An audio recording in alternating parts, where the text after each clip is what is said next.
the button, Frank. Okay, Francis. All right, so we should be going live here in just a minute here. Good live. We can hope. We can hope. We can pray. And since I'm Holy trying crap, to... that's tiny. That's what she said.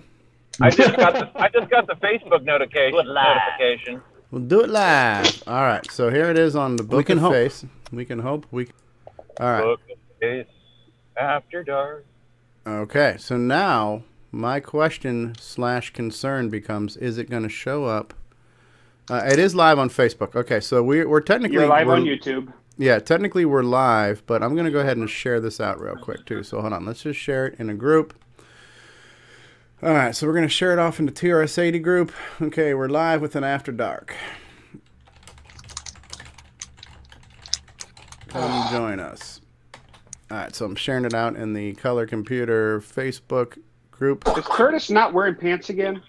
Is Curtis not wearing pants again? What a great question to ask. Curtis. Curtis, stand up.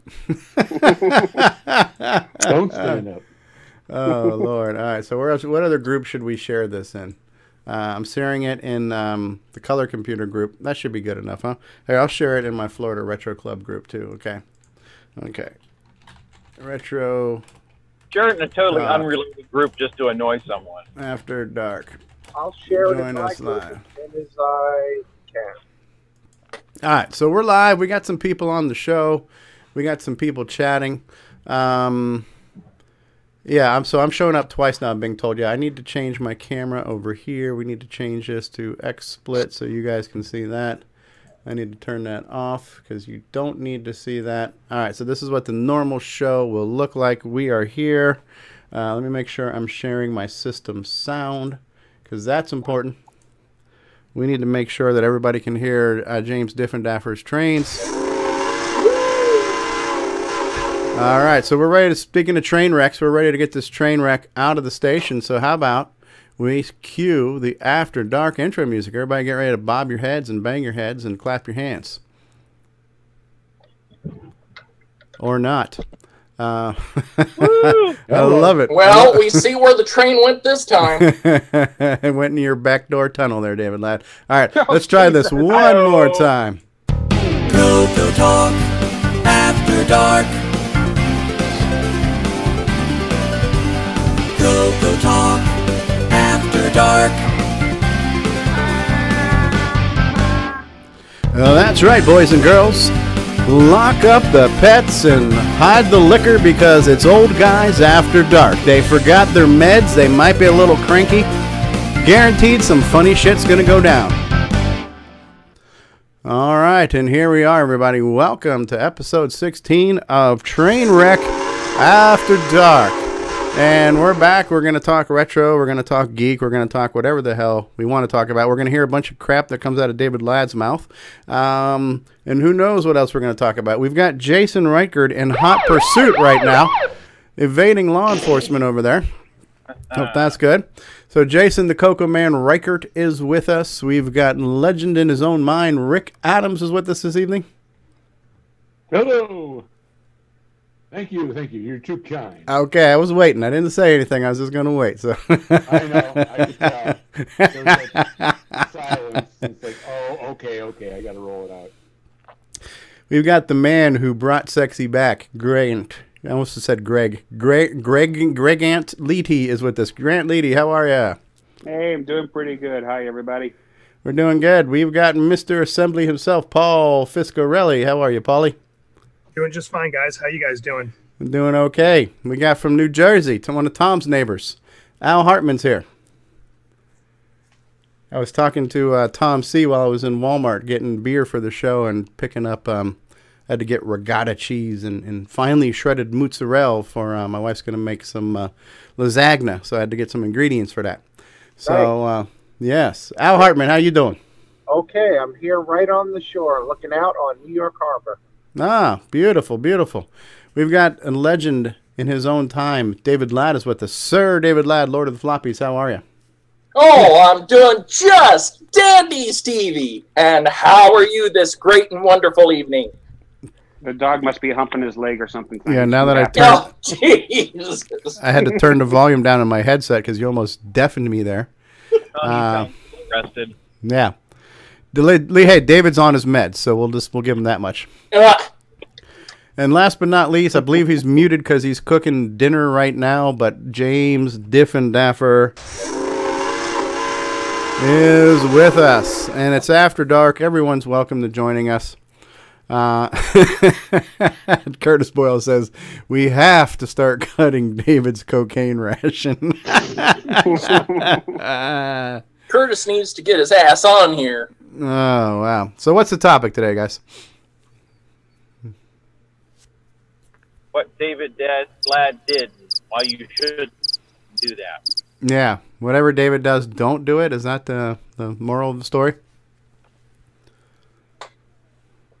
Why not? David's with us. David, what have you been up to, David? Oh, unfortunately, not too much. I've just been thinking my crazy things like normal with, strangely enough, floppies. Hey, we have two Nicks in the live chat. We got Nick Marentes and Nick Marotta. Guys, jump Nick on Marotta. Zoom. Jump on the show. Nick Marotta, we need you in here. Yeah, Stevie needs a distraction from floppy talk. Yeah. Oh, actually, Curtis is saying we should do a review of Paul's first episode of Long Branch Never. Yeah. We could do that. I guess my only concern is hopefully he's not going to pull the YouTube copyright thing on me. Yeah, really. So last time we showed a YouTube video, nearly went to YouTube jail. Yeah, you might want to hold off on that because the title music that I'm using, it's from the band TRS-80. Ah, okay. So it's only about 20 seconds, but I haven't gotten flagged yet, and I'm just wondering if it's going to just take a little bit of time. I actually did contact the band asking for their permission to use it, and I haven't heard back from them yet. So I don't know if they'll ever get back to me, but we'll see what happens with that. Yeah, well, I did too. When we aired TRS-80 on the Day Show one time, I got permission in writing from the band, but that doesn't stop the algorithm bots because there's still an evil corp that owns it, and the algorithm bots talk to evil corp, and I still got flagged for it. So. Oh, gotcha. That's good to know. Yeah. I actually shortened my intro to 30 seconds total, and I think the music portion is maybe about 15, 20 seconds of that, so maybe just under the radar. Yeah. Won't get flagged, Well, but I mean, you're probably aware since you have a YouTube channel, YouTube has got a really impressive library of music that they will let you play that is all royalty and copyright free through YouTube. Oh, yeah. So that was the initial route that I took, and I found a few things that I thought sounded pretty good. But as I got into it, I was listening to some of the TRS-80 music, and that one tune just sounded really catchy. And I'm like, yeah, it's just kind of fitting to have a TRS-80 theme song for a TRS-80 absolutely channel. So I just went with it, and we'll see what happens. If I have to pull it, I'll pull it. But I'm not looking to monetize either. I'm not get a whole lot of subscriptions on this one. It's just something that I wanted to do. It's just kind of again, I love doing it and just kind of wanted to share with the community. Yeah, I'm going to try to watch it tomorrow because I need to start coding and I need an environment. And if yours works for now and Steve Bjork thinks he'll use it too, we might as well all be on the same page with something we can do for the time being. Yeah, for sure. I know almost nothing about the show, but I have to say that Long Branch Never is the best name ever for a show like that. Oh, thanks, Rick. I appreciate it. It's just the coolest instruction because it's like, I remember when I first learned about it. It was like, say what? Yeah, exactly. And that was my thought on it as well. I wanted something that was going to be somewhat catchy. And I saw, I was looking at a few different options and was considering Sign Extended, but I thought that would be right out. So no, it's too cliche. Long Branch Never is so awesome. For those that don't know, Sign Extended is SEX, so right. that probably wouldn't have flown. So, anyways, I thought it sounded kind of catchy, so that's why I decided to go with it. Yeah, totally works for me. I gotta listen to that. We have Peter Smith chiming in on Facebook saying, "So is Dragon allowed in here?" Absolutely, Dragon's around. Yes. This is After Dark. Everything goes. As long as it's all above board and as long as your pants are above your waistline, it's all good. Retro Innovations is here. He's saying yap, yap, yap. So the trolling has already begun. Thank you. Thank you. You're too kind.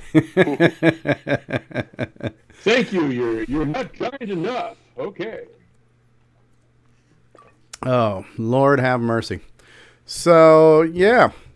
What do we end up doing today? Like 2.5 hours on the day show? I think That's so. a short one. That was a short No, one. Yeah, it really it was was. only like 2 hours, I think. I think it was over about 4. Yeah, it was about 2.5 hours, I think. But it was nice. It was nice to have a short one. Yeah, yeah. No, I had the absolute worst night's sleep last night because of my sinus stuff. I wasn't able to use my CPAP machine, so I had to lock myself in a spare room where I could just snore myself to sleep, and it was horrible. And Yeah. Been there, done that. That is not fun. so yeah, during some of Steve's stuff, I mean, I was so tired, my eyes were literally watering. It's just like it was all catching up to me. So after the show, I took a nice nap. Oh my God, I was in a coma. I was like deep. When that alarm went off, I was like, oh my God, I was in the deepest, darkest sleep. I should have called you and woke you up. You would be in the fast lane to being unfriended there, Greg. I know. I remember that story you said one time when someone called you at CoCo Fest. Oh, yeah. At 2 or 3 o'clock in the morning. Yeah, I know. Oh, really? Yeah, David just perked up. I'm not letting you know my room number. Mm-hmm. So, David, what was the latest harebrained schemed idea you had for floppies? I know you were talking about it in Discord the other night. You want to share it with the world, or is it not ready for prime time yet? Well, I haven't had a chance to test it yet just because I still got to get a power supply up and running so I can at least get my regular floppies working on my CoCo. But one of the harebrained ideas I want to do is instead of modifying a floppy controller to do high density, why not take a high density floppy drive and slow down the RPMs to make it so that the kilobits that comes from the CoCo matches the RPM. Therefore, a high density disk should theoretically still work. So you're proposing slowing down the floppy drive? Yes, because normally the 3.5-inch floppy drives spin 300 RPM. And high density is 500 kilobits, and double density is 250 kilobits per second. So my experimental thought is slow the high density down to 150 RPM. Thus, you would match the RPM with the 250 equal. David, if you want to try this, look up a high-density Amiga disk drive. It's 3.5-inch, but they do run at half speed already. Ooh. And then Jim Brain says, I think, Jim says you could read the disk, but writing it will not work right. Huh. I just want to know, does Spock have a beard in his universe? In David's universe, yeah. Oh, Lord. The Bohemian goatee version of Spock lives in David's universe. Is it Berenstein Bears or Berenstain Bears? You got to figure out, you know. No. That's Care Bears. Oh, with the rainbow. I thought it was Berenstain Bears. Stain? Is it Stain or Steen? Berenstain, I thought. Well, either way, that was just an idea. I'll eventually get around to testing it. Nick Marentes is trolling in the YouTube chat. Nick, you got to join us. Nick says floppies for those those born BC. All right, so yeah, yeah, David. It's a Chinon disk drive, and I can look up the mechanism for you, or you can look online. But you should be able to do that with the Chinon Amiga drive, the high density. So why can't a high density disk not write like a low density disk? I don't understand. Well, it probably has to deal with the fact that the high density media there's more particles, but it's also designed for a weaker signal because you don't want the signal going through the media to the other layers. And thus, the double density writes at a higher intensity, and thus you risk corrupting the other layers. Okay. If that makes sense. Yeah, it does. So we're talking about particles now. So we need the Hadron Particle Collider here to get this thing going. Well, you're also talking the width of the heads are different and a bunch of stuff like that. I don't know. But why a high density can still read a low density disc, though, right? Yes, it can. Yeah. See, usually on a high density at least a 3.5-inch floppy, the drive mechanism has a switch that will tell the floppy what type of disk is inserted. So therefore, the electronics know which type of disk you have. And as far as the CoCo, all it knows is double density and writing or reading at 250 kilobits per second. Unless you have a floppy drive controller that's been modified to do 500 kilobits. But the reason why I'm doing this is the floppy controllers are harder to find, and it would probably be easier to modify the floppy or, as James stated, the Amiga floppies and go that route.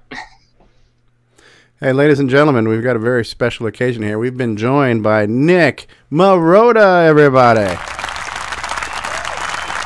Nick Marotta, can you hear us? Yes, can you hear me? We can hear you. And the Awesome. show, yeah, the show just became. Nick Marotta. Yes, we can hear you, Nick Marotta. You can't see Now, where's me. Nick Marentes at? Heard well. Oh, you can see my icon. Okay. We can see you, Nick. Oh, there I am. There you are. Looks like Javier's joined us too. Hello, Javier. All the way down from Miami. Maybe, maybe not. He might still be getting ready. Javier, And we also have Steve. Steve, yeah, there he is. Javier, how are you?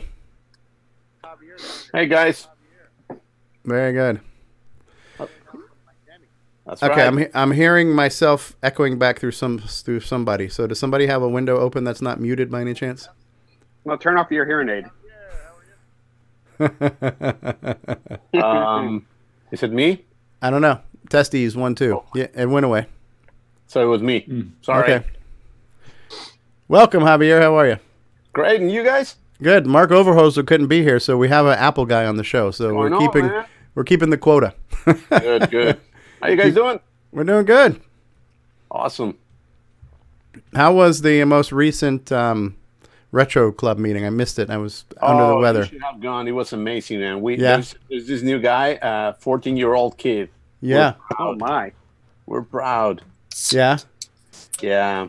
He's coming into the retro strong, huh? Right, really strong. He has a couple of Macs, and he just got a bunch of Ataris, I think. Wow. Wow. All kinds of things. He's not, He just jumped into the deep end. No water wings, huh? All of them, yeah. Yeah, he doesn't have anything that he prefers. So, and we show a lot of new stuff. I brought a Chinese clone that I have. Yeah. And what else? My Black 2C. And everybody was showing all their goodies. Somebody brought the Amiga with what's in this thing? The accelerator. Vampire. Ah, okay. Oh, it's amazing. Yeah, very, very cool stuff. Excellent, excellent. David Lafanice was saying hi, too, in Facebook. Hey, David, how are you? You guys are welcome to join us on Zoom. It's a little bit different than Skype, but that's what we're using, so I'll post the link again to the Zoom chat if anybody wants to join us there. It's an open source client. You can add it on just about any operating system, even a mobile device, if necessary. Cool. Well, thanks for being here, Javier. This is our second show in one day. We have no idea what we're going to talk about, and it's never stopped us before. So, matter of fact, I'm going to go get myself another cerveza, so I'll be back. You guys talk amongst yourselves. I need more beer. All right. So what you guys have been doing lately? Any new project? Not really from here, other than just crazy ideas. I have a new David, project, I posted. but I'm waiting for Steve to get back before I talk about it. Yeah, James, thanks for the links. I pinned it Okay. already. Okay. I've just been looking at linking the graphics text driver I wrote into the what's the C compiler on the CMOC? Yeah.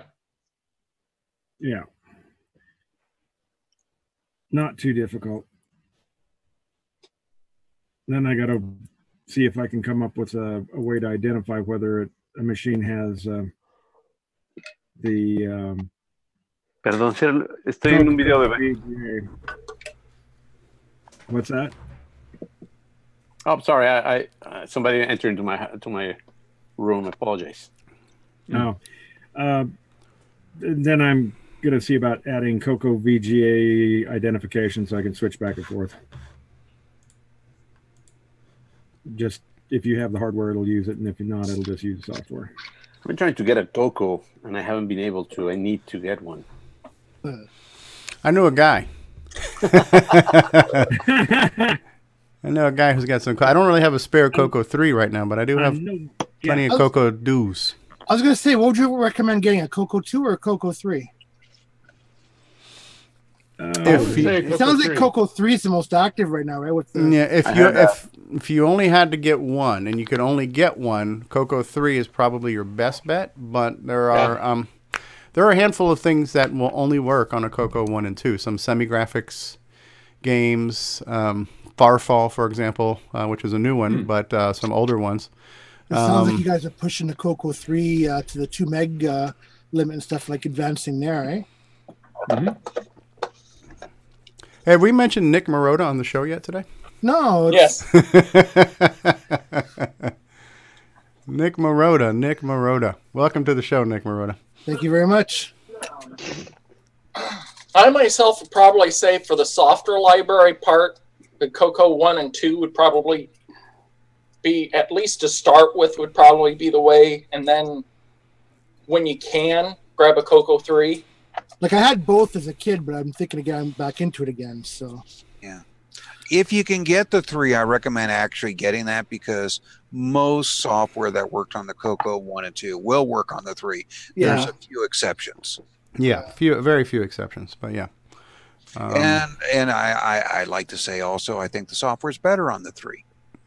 And more capability. We also, most of us programmers, kind of learned a little bit more about how we can manipulate the CoCo into doing something with a later project. So if you get a CoCo 3 project, well, that is something that was done later in the cycle and probably a little better.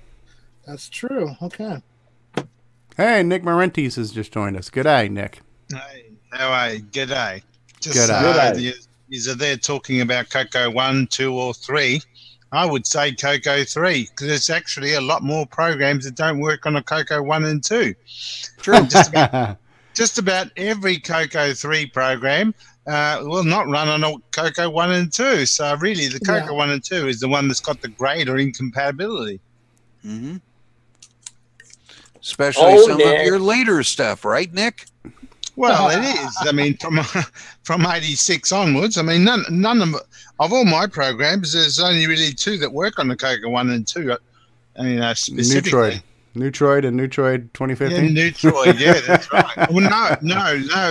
Donut Dilemma. Neutroid and Donut Dilemma. Yeah, they both run on a CoCo 3 as well. Yeah, true. Well, see, you know, for myself, you know, after the CoCo 3 came out, I didn't turn back. I actually had some projects I was developing that was CoCo 1 and 2 compatible, and I dropped them like a rock and developed for the CoCo 3. And Arkanoid was the only game that I created for Tandy afterwards, after the CoCo 3 came out, that had a CoCo 1-2 version in it. Yeah, that's right. I mean, I never looked back. I mean, I was about to leave the CoCo community because of the CoCo 2. I thought, well, this is really a bit behind, and I wanted to move on to some of the other stuff, which is sprites and colors, and it seemed The like Amiga. well, I do have the Amiga, yes. Yeah. But the CoCo 3 came out, and they kept me planted with all the Tandy stuff, and I'm still playing with it. So I guess I was talking from the viewpoint of retro as opposed to pretend we're back in the 1980s. Like now, Well, the it CoCo doesn't 3 make sense. is still retro. It came Yeah, out in it is. 86, so it's still, and it still runs, 95% of the CoCo 1 and 2 stuff. So it's still retro. There's just some things, specifically semi-graphic stuff, which may not work. But it's only a small number compared to the number of retro CoCo 3 programs which don't work at all on a CoCo 1 and 2. Yeah, which was most of them now. Yeah, just about all of them. Except for Do you want a retro Cadillac or do you want a retro Dodge Dart? Well, the thing too is kind of supply and demand as well as a cost of ownership, because CoCo 3 is more expensive. CoCo 3s are less common. Your average point of entry is going to be at least $100 to get a stock CoCo 3. If you can sometimes find deals, but a cheap CoCo 3 is $100. They average about $150. Then you got to look at, well, do I need to add RAM to it? Now we're looking at another $50. Now, do I want to add a 6309? Now here's another $50. Do I want to add this and that and the other? So, you can easily sink $500 into a CoCo 3 setup without even trying. And not that it's a bad thing. No, it's not. Well, I bought my first CoCo 3 back in 1986. It cost me $450 for the CPU only. So really, those prices are really quite small in comparison, really. But CoCo 2s are very plentiful on eBay. And if you can get a fully loaded, when I say fully loaded, but a 64K CoCo 2 with extended basic, that's it. That's a fully loaded CoCo 2, and you can get that for well under $100. It's like an average of a $60 machine, and there's a lot of software you can run on a 64K CoCo 2. But I can't run any of my stuff. Someone's a little self-serving here. It's true. So in a perfect world, you'd want to have at least one of each, right? You want to have a CoCo 2, a CoCo 3, maybe a silver CoCo 1, Yeah. Collect them all. Get one, yeah. Got to get them all, right? Got to catch them all, like Pokemon, right? Cocos are Cocomons. So. And you might want a dragon. Dragons, right? Let's not forget the MC10. Let's Yeah. Wasn't there a TDP something? Too many people talking at once. Take turns. Oh, I said, wasn't there a TDP something or other too? TDP 100, which is basically a CoCo 1 F board. Yeah. Yeah, I got one of those too. Yeah, so then if you want to get down the collecting route, then you have many shades of CoCo 1. Right, you've got the original silver CoCo 1. You've got the CoCo 1 with the RAM badge to the right and the TRS-80 to the left, and you got the TRS-80 thing that's centered with no RAM badge. You've got 4 different versions of motherboards on the CoCo 1s, and there's the white CoCo 1. There's the TDP 100 CoCo 1. You've got TRS-80 brand CoCo 2s and Tandy brand CoCo 2s. You've got a CoCo 2 without the lowercase chip and one with a lowercase chip. So you can go crazy trying to get all the strains of CoCo out there. You have a CoCo 2? CoCo 2, oui. Ordinateur. Did you ever translate that for us? No. That was your homework assignment. I know. I can't understand them. I tried. I understood les CoCo 2. Something about in the bag and dans le sac. That's all I got. What would you say about the sack? Dans le sac, in the bag. Oh, in the bag. Something's in the bag. Ah. Yeah, when I start writing software, I want to work my way up to the CoCo 3. So my first project is a basic project for the CoCo 1 and 2. When I start assembly, I want to do some assembly stuff that's CoCo 2 specific. And since I'm learning how to program again, I kind of want to work my way up to the CoCo 3 myself. But that's just my own journey? Crickets. Crickets. Yeah, Jason is here. And where was Ken? Is Ken here? Ken is here. I am Ken, here. How are you, Ken? How you been? I'm doing well. Now, you're just talking about doing the CoCo 3 programming. I can't get my head around how the heck you use the MMU and bring your blocks in and out and not lose track of your code. It just baffles me. That's not saying much, but it does.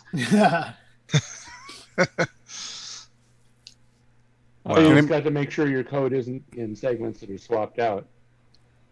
Yeah, you just switch pages and before you call anything in that block of memory. So if you know where your code is, it's in, it's I think it's 8K segments for the MMU, I think. Mm-hmm. Do you understand why there is an MMU in the CoCo? Well, yeah, it can only access 64K because it's got a 16-bit address bus. Mm-hmm. Yep, that's right. So how do you get 512K to be readable on a 64K CPU? You compress it very hard with No, I understand you have to switch blocks. I just wonder how the heck you keep track of it. And obviously, it can be done because a bunch of people smarter than me have done it. But it's just that's just what I'm looking forward to, and that's like less than 700 in the series, perhaps. Well, I'm really curious to how the heck you do that. Well, you just got to sit down and think about what you're trying to do. Now, to add a level of complexity in there, there's two banks of MMUs. There's the main and a secondary. And if you're doing something like, let's say, digital sound samples, you may use the primary for the actual program.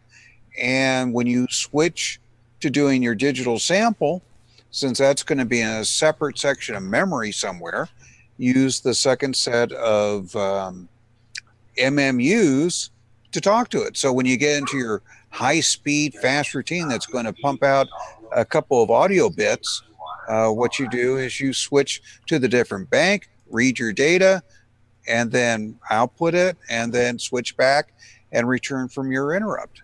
And it makes sense. I'm glad that they did that. Of course, now some of that stuff, too, was done for OS 9. If Cruz was here, he'd be singing the praises of that.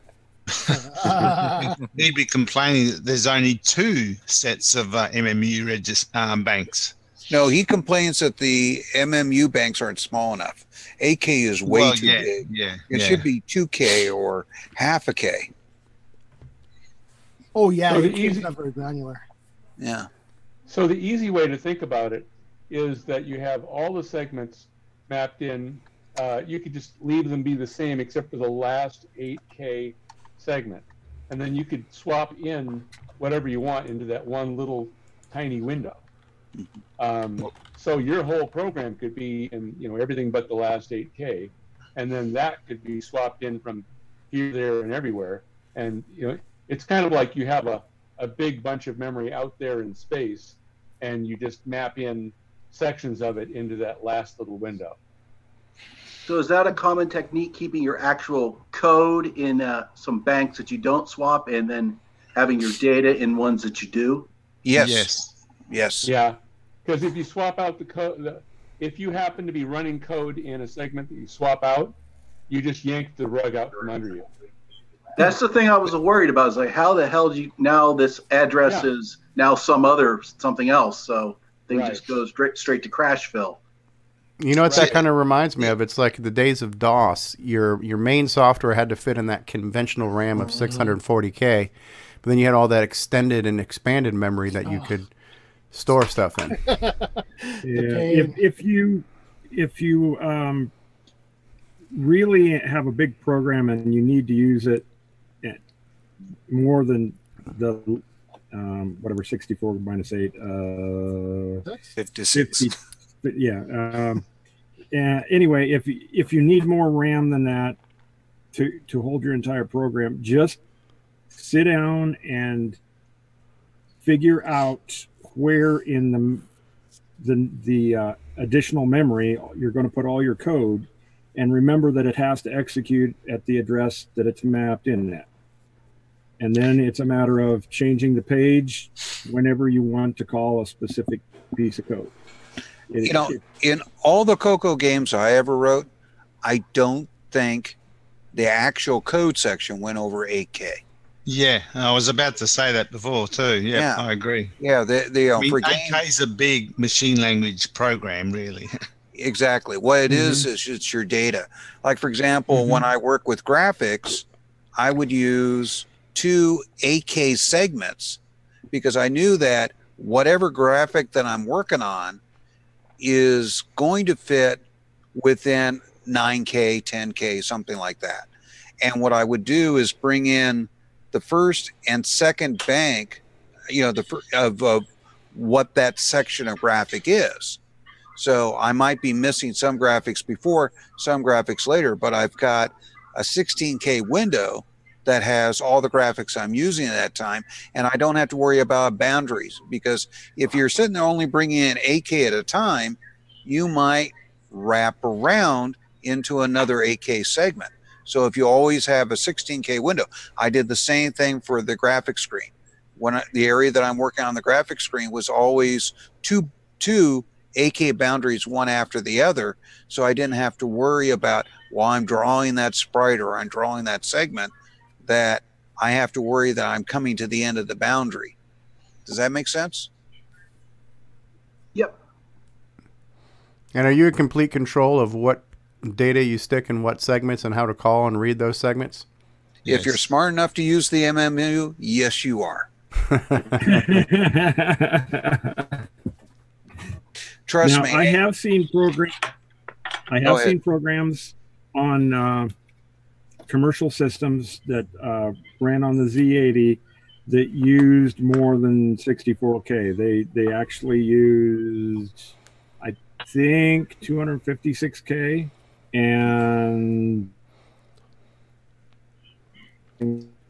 but I can't say what the application was because I'm still under NDA. But I will say that there are programs that are that big. It's just that's a huge game. Is it a game or is it CPM? Well, he's under NDA, so he might not be able to say. Yeah.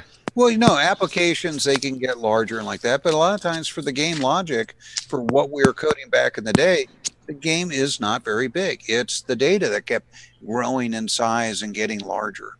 I think when you use an OS, though, like OS 9, for example, good luck running OS 9 in 8K of RAM, so it's, an OS just eats up a lot of RAM for libraries, for whatever else it needs. But when you're writing an assembly language game, you're in full control of how that RAM is being used. So, your program could be only 8K or 16K. You only need to put that much aside for your program. The rest is just data, whether it's sound tables, whether it's graphics, whatever, whether it's the actual display screen that you're accessing or whatever, is up to you. You can bank in and out or switch tasks or whatever. But the code stays in the set 8 or 16K blocks that you don't move. Otherwise, your program crashes, of course. And like when I did Rampage for the, which was on a ROM pack, that was a 32K ROM pack, but I had to decompress a lot of graphics. So I was using a lot of RAM in a 128K CoCo to decompress that elements, bring those stuff in there. And I was definitely exercising the MMU to handle all that information. And effectively, I was running a 160K program between what I had in ROM and what I'm expanding into RAM. Wow. It's 32 and 128. Yeah. See how quickly I did that math? That's impressive. Yeah. Hey, I'd be more impressed if you did it in hexadecimal, though. Baby steps. Hey, David Lafanus is here, another fellow Florida Retro Club member from down south. How are you, David? Hi, guys. Doing good. Thank you. Thanks for joining us. You're welcome. It has been such a long time since I joined you guys that I even know you were on Zoom. I thought you were still on Skype. I rage quit Skype, so there's a story behind that. Yeah. Yeah, we try occasionally to bring good old Stevie up to DECCON 3, maybe even 2, but we go to 1, he rage quits. Yeah. Yeah. Steve, when Stevie starts yelling F, he's not talking hex. Yeah. F Skype. Yeah. So, what I wanted to show you guys before, I didn't want to interrupt your fascinating talk about bank switching, but so my bear koozie, what I want to show you is, number one, it's made out of silicone, right? And it even has boobs on it, right? So I've got these little silicone boobs on my bear koozie, and I can just sit here and squeeze them while I'm drinking. It's very comforting. So that's probably about as close as to boobs you're ever going to get. That's classy. Mm-hmm. Really classing up the show with that. Hey, you're really classing up the show. At least I'm wearing pants, okay? So, sure you will are. never be eligible for public office now. Stevie, is that just a little? That's a little sexist, isn't it? I think you're holding that bottle upside down. They're balls. Oh man! Wow. All right, Whoa. talk after dark. Well, At least I'm wearing pants. What are We're we some talking man about? down under. Definitely went off the tracks now. What just happened? I'll tell you what happened. We went off the rails. You know, that should be Stevie's wives and kids are going to come in and give him a what for. Tonight's episode, at least I'm wearing pants. I don't know. Is he? Tonight's episode of After Dark. I don't want to know. Yeah. Brought to you by Trousers. Yeah. So. As Tom C says in the chat section on YouTube, and we have dogs playing poker picture up on the wall. Who's got that? Who's got the dogs playing poker? That's what Tom says. Is that Rick? What? I just have a sleeping dog. Who's got dogs playing poker? Not me. Not me. All right. Maybe they can win me some money. There you go. Hey, so Florida Retro guys, give us a little update on what we missed at the Florida Retro Club meeting. I was planning on going to that one, but I was a little bit under the weather. So how was it? I heard you guys have a new member, a young guy, 14-year-old kid who's in the retro now. What else do we have going on there? Yeah, so young that his dad drove him. That's how young he was. So actually pretty cool dad seems to be supporting his new hobby and brought him and seems to be 100% behind him. So that was nice to see. Excellent. I think we were puzzled by why would a 14-year-old want to get into this. So there was a couple questions about that. But no, I mean, aside from that, good crowd. I mean, usually. I think we had maybe close to 15 people. Okay, good turnout. Last time, that's what I kind of thing we had. People like to bring their latest acquisitions and a couple of cool things. Some of the pearls of their collections, and Javier brought. Where was that stuff from? Was it a Japanese 2C or something like that?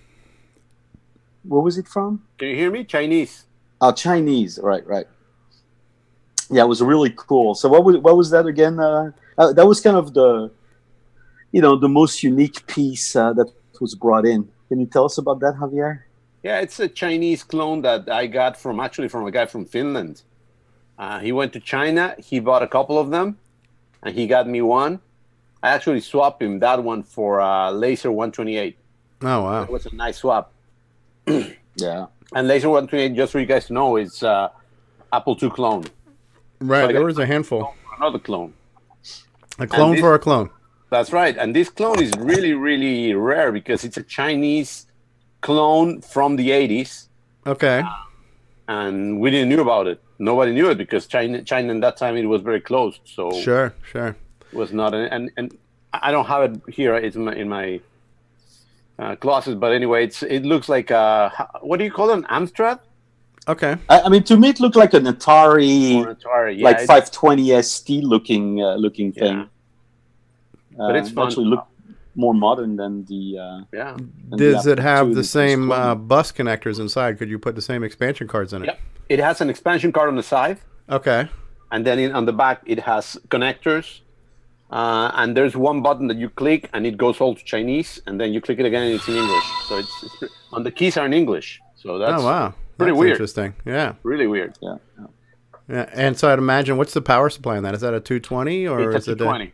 Yeah. I had to buy an adapter, an external adapter. Okay. Interesting. So that was an interesting piece. Otherwise, people brought, the young kid David Rosa brought in a few of his Macs and like a Mac Classic, the old black and white Macs. Yeah, compact Macs. He had a Plus, he had an SE.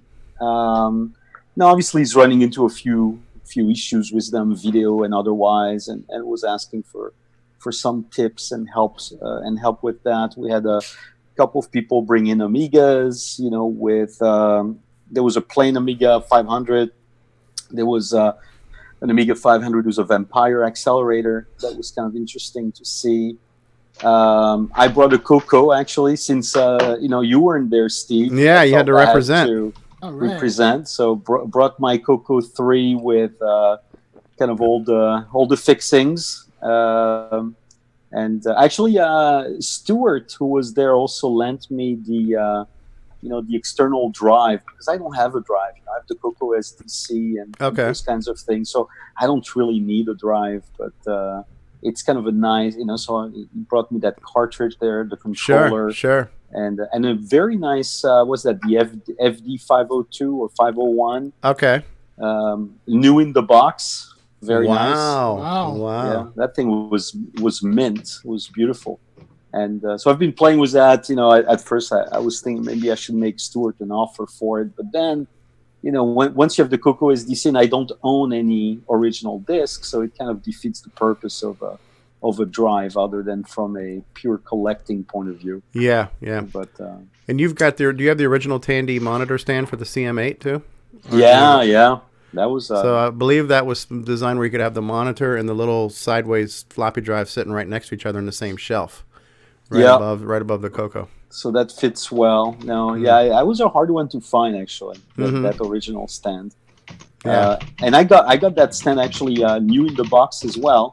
The problem though is that the metal legs of the stand, despite the fact that they were still in the plastic, in the original plastic and everything, had been bitten by rust. So there was a little rust spots on them. So I ended up having to sand the legs and repaint them in a near original color, because unfortunately, some humidity had gotten to the legs. And, but no, otherwise it was good. And what else did people bring? What else did we have? A couple of Commodore 64s, remember? I think there was a Big 20. The VIC-20, Commodore 64. And the guy who brought the Commodore 64 is a new guy too, Jorge Rodriguez, and it made us all laugh because he was a guy that was pretty active in the BBS scene way back when, and his BBS was called the Masturbation Station. So, my God. That's one point we asked the 14-year-old to cover his ears, because obviously there was a couple of interesting comments on that. But wow. Little Commodore representation definitely this time. And so one of the things we're planning to do next time, probably planning to have a special event during which we're going to basically focus essentially on workshops. People bring in their projects. We have people in there that have some issues with keyboard keys and key switches that need to be replaced. Sometimes more elusive problems, like maybe some of the video problems on one of the compact Macs. So what we want to do is really give a chance to people to bring their stuff. Probably Stuart will have one of his, full-featured soldering stations there that everybody can use to unsolder and resolder different components. He's got some definitely some troubleshooting hardware and cards that we can use on different models. So we wanted to make it more of a working sessions, and obviously void of the show and tells and some of the other features of the standard meetings, just to kind of help people with some of their personal projects. Yeah. And people want to do more gameplay as well. So I think that probably what we're going to end up doing next time at one of the staff meetings is actually just bring, systems just to play games. That'd be cool. Maybe have some high score contests, things like that. Yeah, or like one-on-one duels, different games that are good for two-player games. You know what would be kind of cool, too, is to have all these different systems and see what the same game looks like on the Apple versus the Commodore versus the Atari versus the CoCo. Like, we could look at Zaxxon across the platforms and things all like the different that. ports, yeah. That would be kind of cool. And we have enough of these systems out there to do that. So, we want also to do some network games. Yeah. Just make sure that when you do the Zaxxon for the CoCo 3, it's the Z89 version. Okay. Is there a different version for the CoCo 3? Yeah. Yeah, definitely. I mean, on Zaxxon, I remember it well. Yeah, so it's definitely Zaxxon is on the Apple II, the C64, the CoCo. Was it on any other platforms? Hopefully on the Atari. It was actually on the It was almost everywhere. 3. Yeah. Okay. Yeah, that'd be a good one. So we could have that one across all the different platforms. It's just Z89's my version that I came out with. I did the original Zaxxon for the CoCo 1.2. Then I came out with a much better version of Zaxxon for the CoCo 3. But I didn't have the rights to call it Zaxxon since I wasn't, couldn't get it from Sega. So we call it Z89. And it was done in 99. Yeah. And I think some people were talking about doing some network games as well, because even on the old 8-bit systems, like for example, for the Apple II, we have a Ethernet card, which is basically the Ethernet card for the Apple II. And I think some have in mind maybe a couple of games that could be played over the network, a couple of 8-bit games. So it should be fun. Yeah. Yeah, this might be just something for maybe several months down the road. But are you guys familiar with the Play-Doh term and the Errata Online project? It's a pretty so Play-Doh is an old system, multi-user system that goes back to, I don't know, the 70s, right? And so there's a guy named Thomas Cherryholmes who's been reviving the Play-Doh thing, and he's got a project called Errata, which is Atari spelled backwards, Errata Online. And so there's these Play-Doh terminal clients that run on real hardware on all the different vintage systems, and they're trying to get a lot of people to port them to like all the 8 bits and 16 bits. But Play-Doh is like the back-end server. It's a multi-user server, and all you need is the Play-Doh terminal client to run on your vintage hardware. And it allows for multi-user games, and it has like vector-based scalable graphics and fonts and things like that. So there's a lot of online multiplayer games that you can play on the Play-Doh platform, and there's clients for almost all the 8-bit and soon to be all the 16-bit systems out there. But that would require everybody to have network connectivity or one of those Wi-Fi to Telnet serial adapters or something like that. What are you holding up there, Javier? That's the Ethernet card. Okay. That's an Apple II. Oh, here we go. Nice. And it looks like Jason right now. Jason is playing Z89. Yeah. That Ethernet, I think there's a new production batch being made right now. They're accepting pre-orders. So if any of you guys have Apple IIs and want a new Ethernet card, they're pre-ordering now. Oh. Yeah, it's a cool little device. Looks like this is coming through composite, Jason. Your Z89. But yeah, this is. I'm not having the. I'm trying to figure out how to turn on the S video version here on the capture card. It's not. Gotcha. Yeah. But you can still see here that Z89 for the CoCo 3 is definitely what Zaxxon, what Zaxxon was meant to be. Looks a lot more like the arcade version than the CoCo 2 does with the extra colors and graphics. Yeah. And the digital sound effects are really good too, all sampled and everything. So yeah, Z89 for the CoCo 3 is pretty much, it is Zaxxon. It was my apology for the first version. There was nothing wrong with that first Hey, version. you did. That was a fun game, the first version. Yeah. I mean, the hardware was limited, but it was a fantastic game. Oh, absolutely. Hey, if you compare it with like the ZX Spectrum version or other machines that did not have any specific hardware for sound or video, it was still probably the best. Yeah. Hey, can somebody translate Eddie Serbinsky's stuff? I got bonjour tout le monde. What is he saying here? Eddie Serbinsky in Facebook says, hello everybody. Hello, everybody. Okay. That means hello, everybody. I can be your token French translator. Okay, say it for us. How is that pronounced? Bonjour tout le monde. Tout le monde. Okay. Okay, there you go. Hey, John Strong has joined us. Hello, John Strong. Welcome to the program. Hello. How are you? Oh, all right. Man, we got a full house tonight for an After Dark. We got more people on the night show than we did on the day show. I almost feel like pressure that we got to do something good now. Why start now? Mm-hmm. I wasn't going to go there. They do give you permission to give them a preview. Oh, do you? Yes. All right. So we have permission of John Strong to give you guys a preview of the latest update to Cosmic Aliens, if you'd like to see it. So he I need to find it. All right, how about we do this? I'm going to run a commercial while I look for Cosmic Aliens. So we'll be back, folks. Timberman, Coco Fest, CoCoTALK. We'll return after these messages.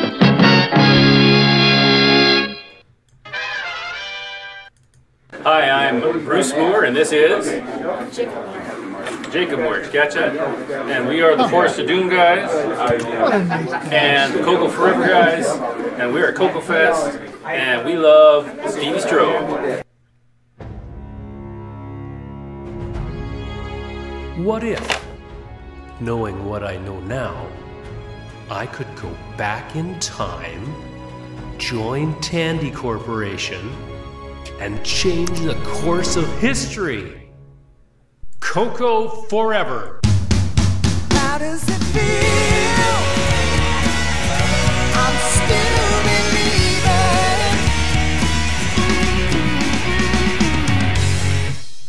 believing. Woo! He really needs to expand that song to a full version. I know. Hey, what's going on, everybody? It's me. It's Original Gamer Stevie Stroh. You know, gameplay. To get your copy of a Gameplay Goodness Color Computer Gaming DVD today, head on over to 8bit256.com. There you will find several DVDs featuring color computer gameplay videos by the Original Gamer Stevie Stroh. So to get your very own copy of a Gameplay Goodness Color Computer Gaming DVD, head on over to the Retro Swag Shop at 8bit256.com. All right, I've got it ready. And tell them the Original Gamer Stevie Stroh sent you. Let the Radio Shack TRS. Too many damn commercials now. I only needed like a 30-second break. I should have just... Instant loading program packs turn any color TV into an exciting game arcade. And there's more. The color computer is an educational aid, a home management tool, an up-to-the-minute electronic information service. The programmable, expandable TRS-80 color computer from $399 only at Radio Shack, the biggest name in little computers. All right, so we're back. Hey, everybody. All right, so since I don't even know everything that John Strong has done for me on this one, because John and I haven't actually spoke since he started working on some of this. John, you wanna let us know what we're gonna be looking at here in just a second? Well, we've just done some things to speed it up. Basically, did a machine language get put, did a text font driver, a clear screen, and H copy, a P copy command that's set up specifically for you. If I can get a little better light or something here. Okay. But you look fine. In a can fly spray. Because there's a buzz. Yeah, where is that buzz from? I don't know. All right, so yeah, I've been using. I don't hear it. I don't hear the buzz. I don't know if it's coming from MAME right now or not. So yeah, I've been using John's editor to rapid develop the program because I'm writing this in BASIC, and using the Color Computer 3 editor is just a nightmare, right? So you can't even call it an editor. So trying to write a BASIC program in the actual BASIC on the machine, very limiting. So we started off by me using an editor that John gave me. And then John gave me a couple of little things here. Let me help you speed this up here. Let me help you speed that up. And so what you're going to see now, nobody has seen before, but there's a bunch of stuff that John has given me recently. And it's amazing how much faster this is adding these assembly language routines to the BASIC program.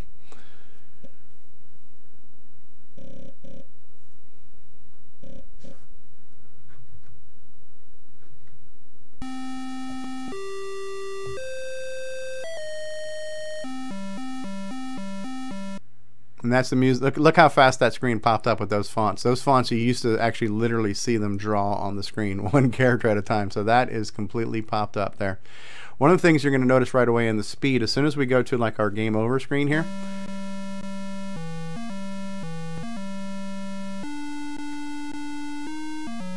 I love that Emperor's March. I crowdsourced all the music. Okay, you see on the bottom there where it says press button to play?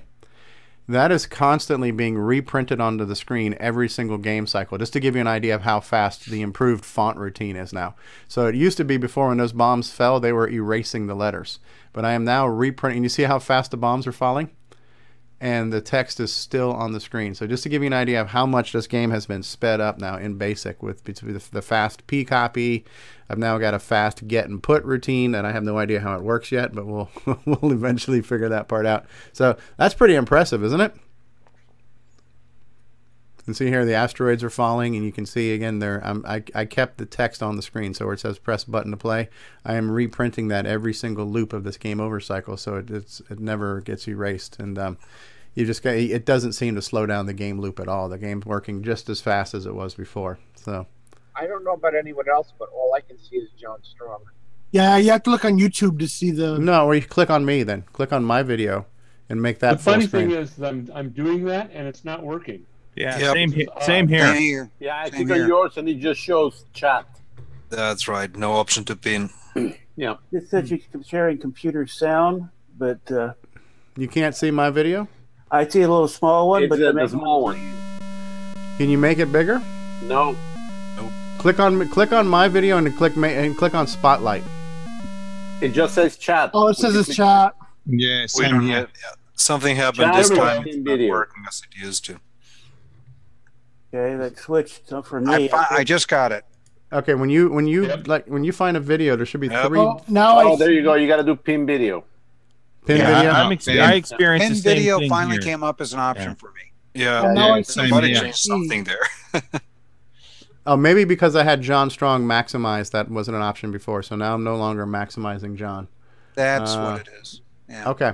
All right. So you guys see it now? Pin video. That looks good. You see how the Okay. text stays on screen even while everything is falling? Yeah. And so before, those would erase the fonts, because the fonts were only drawn on the screen once, and then I wasn't doing anything to protect them. So as things fell to the bottom, they were just erasing the font.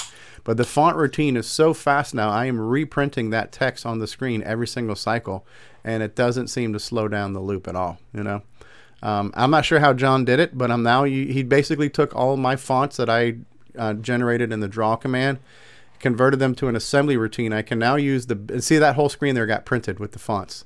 Yeah. See how fast that popped up? So I can now use the basic print at command to print graphical fonts on the screen in position wise, and even change the color as they go through. Huh.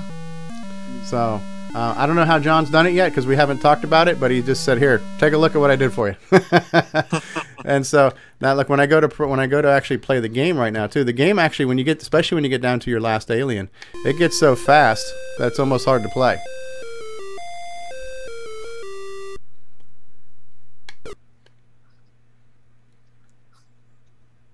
Why is my joystick working cockeyed? I don't know. All right.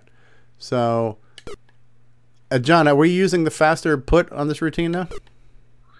Most of the stuff is with the routine. I had a few things I hadn't converted yet on there, and the version you have, the erase, it's not where you erase each one. It's not using that. Okay. The rocks are not with that. Oh, you know what? You've made the joystick. The joystick's not as loose as it used to be. It's a lot tighter now. I've got to pull it harder in different directions now to steer. That's what I'm not used to.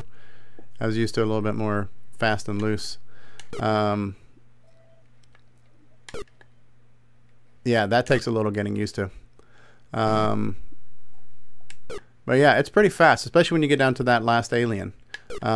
It's like it gets to be like hard to play. All right, so now we're down to the last alien, and now he's just flying, you know.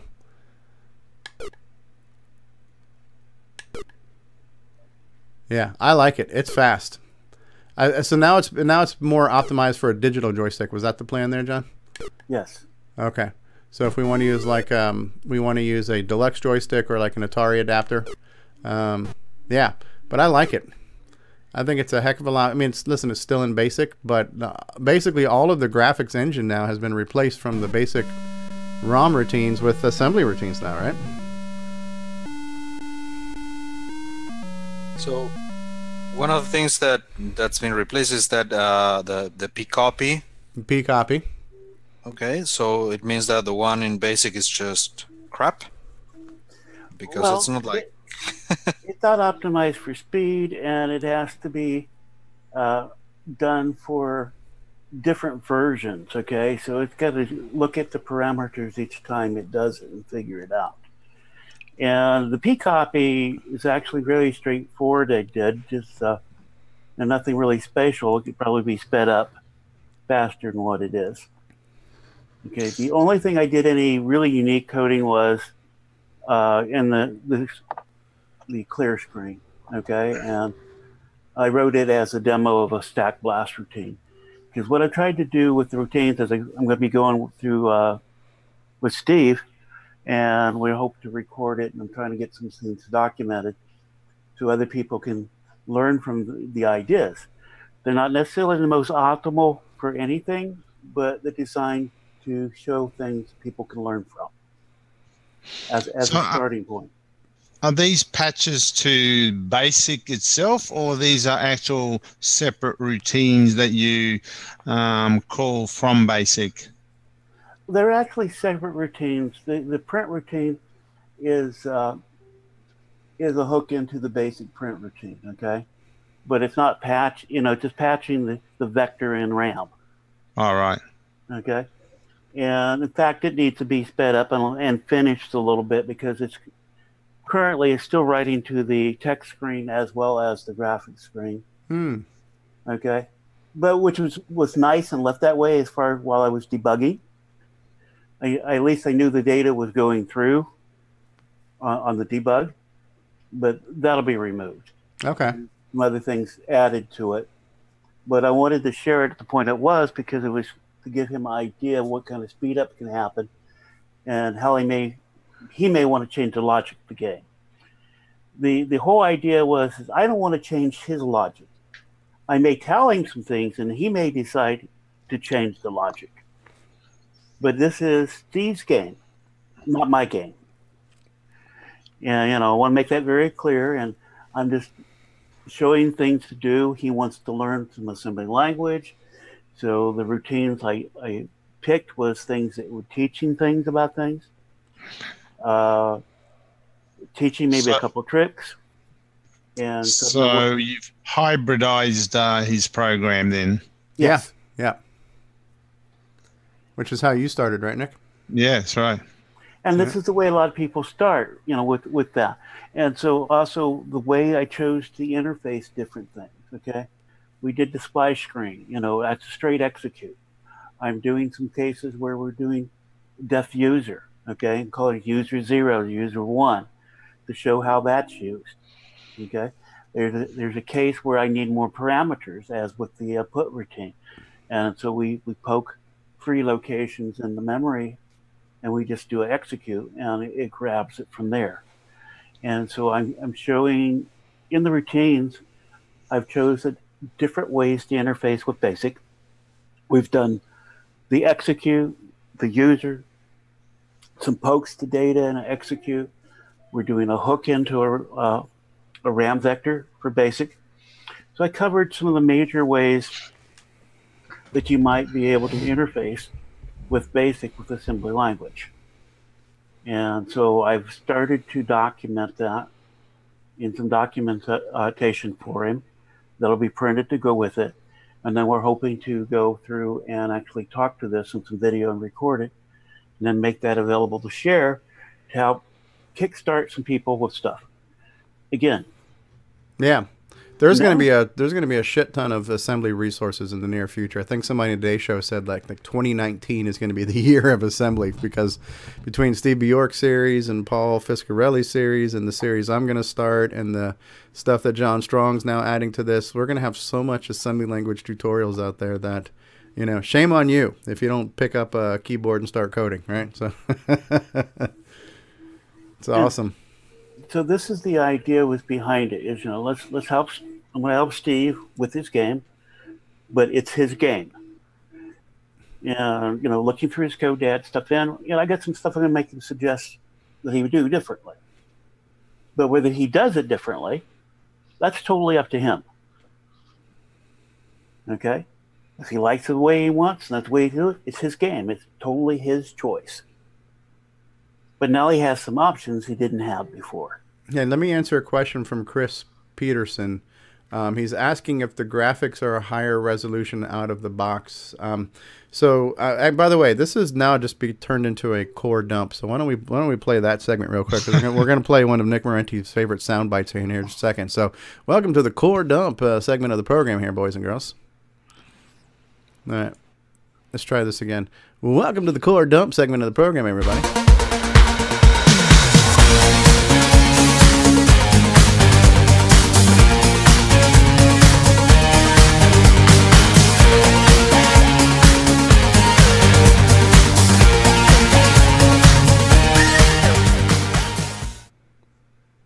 That's right. You have now entered the core dump. So to answer Chris Peterson's question, let me backtrack to the history of the game, Chris. So number one, all of the graphics are and everything that's happening in this game.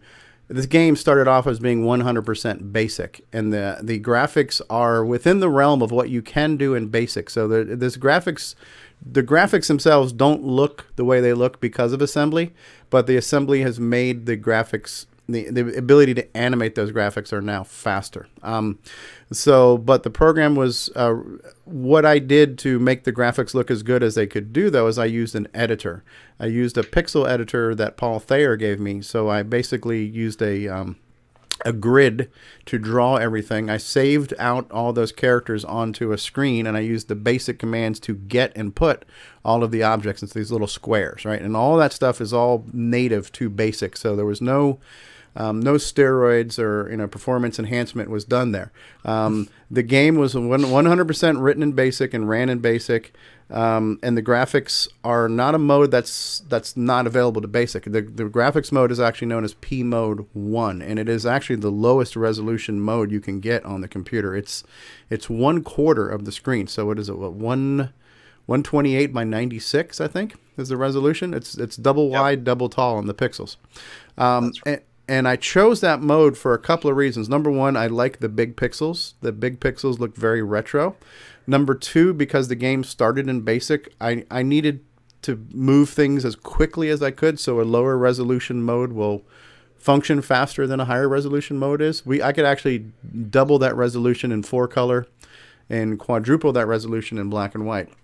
But the game started off in BASIC, so what you see all existed in the pure basic version of it, but the current version now just runs a hell of a lot faster because John Strong has replaced a lot of the commands I was doing in BASIC with his own routines that are now assembly language routines. So hopefully I answered Chris Peterson's question. Can I follow up with that? Okay.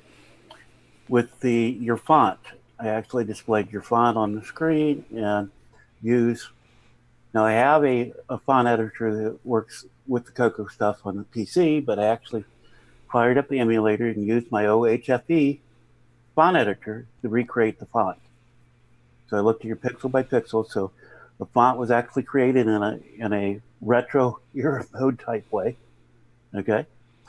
And then to convert your graphics, I actually wrote a routine You had that saved as a screen dump load. Mm-hmm. I loaded that in. Used the basic loader for that. Wrote a little assembly language routine that walked through, looked through it, converted it to hex, and printed that out. And you can print to a disk from assembly if you start it by using the right number, okay, in a certain spot. And I set that up. If the file was open from BASIC, and just printed to a text file. I brought that in, renumbered it however I wanted, touched it up, and then include that in the assembly code. So all old style techniques. Wow. To do this, I thought it was fitting for me to do it that way. To match, okay, because it's something I would have done back in the day, very similar. Okay, to create that. Now I did extend the font, added some other extra characters and stuff, and may expand it a little bit more once I talk to Steve in private and talk about where he wants to take the game and what he wants to do. But very retro. It's the way I created the items, and I think it'll be an interesting piece of information for people who are wanting just to add a little speed up here or there in their basic stuff. Yeah, definitely. Good ideas. And very retro the way it was done. I mean, there was a lot of graphic screen drivers text. I mean, Telluride used, 52 by 24? Or, I don't know, they used different versions, okay? Graphics drivers to give different resolutions in different applications and games and so on. So very fitting to do it the way I did, to be very retro. I think I understand what Chris Peterson was asking now, too, and I think Curtis answered his question. So you're talking about standard color basic versus extended color basic. Yeah, in standard color basic, we did not have access to those higher resolution graphics modes, right? So color basic, which was the original version, that would be like level 1 basic on a TRS-80, right? So color basic only gave us the semi-graphics modes, which was it 64 by 32? The set and reset commands, right? So you had the 8 colors on the black background, and a 64 by 32. That's what you could do in color basic. But in extended color basic, that's where we got our P modes, our pages. So that's where we got P mode 0, 1, 2, 3, and 4. We had various 2-color and 4-color modes and several pages and stuff. So sorry, Chris, for not understanding your question. So the graphics were definitely doable and were done in basic, but they were done actually in extended basic versus standard basic. Yeah. So I need to crack open an assembler. I need to start assembling because Paul Fiscarelli started his series. I need to watch his video on how to set up the environment. Steve Bjork's getting ready to get us into some stuff that's going to make my head explode. So I got to start working on understanding how to actually assemble in assembly. So I have some tangible frame of reference as I'm learning more stuff here. But thanks for doing that, John. It was a nice surprise to have that and to play it finally and see how much faster it is. Hey, John, is that an MC10 holding the window up behind you? No. No, I'm sure it is. MC10s do Windows. It's just behind you. Oh, you are seeing. MC10s support Windows. Oh, it's not. That's for the Ed Snyder Mega Pack? Yeah. Okay. Let's see here if I can reach one. Now Curtis. Oh, here's Curtis Boyle. Jesus Christ, Curtis, let it go. Let it go, Curtis. So Curtis wants to know: Did you do? He wants to know if your P copy routine, John Strong, can you auto sense if there's a 6309 and do a TFM as well? No, I didn't do anything with that because my assembler doesn't support the 6309. I really need to get the one I use update to that. Mm-hmm. But that's where the 6309 would have been very nice with the P copy. Yeah. Okay. But then it wouldn't have run on every CoCo 1 and 2 though. Right. You'd have to auto sense and switch it. To make it more complicated. Yeah.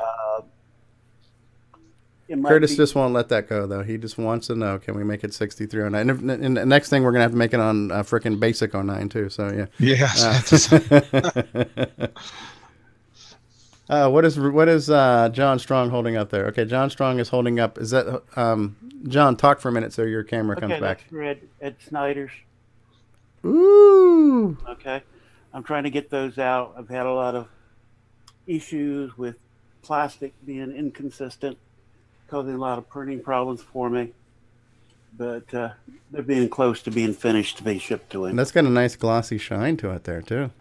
Yeah, and so. Yeah, nice layout.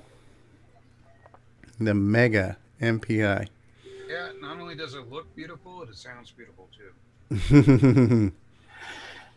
Yeah, I don't have my hands on one yet, but I should be getting one before too long. Nice. This was actually a unpopulated test board. Okay. I don't know if you can see it there. Yeah, yeah. It's got the connectors on it, but no chips. Gotcha.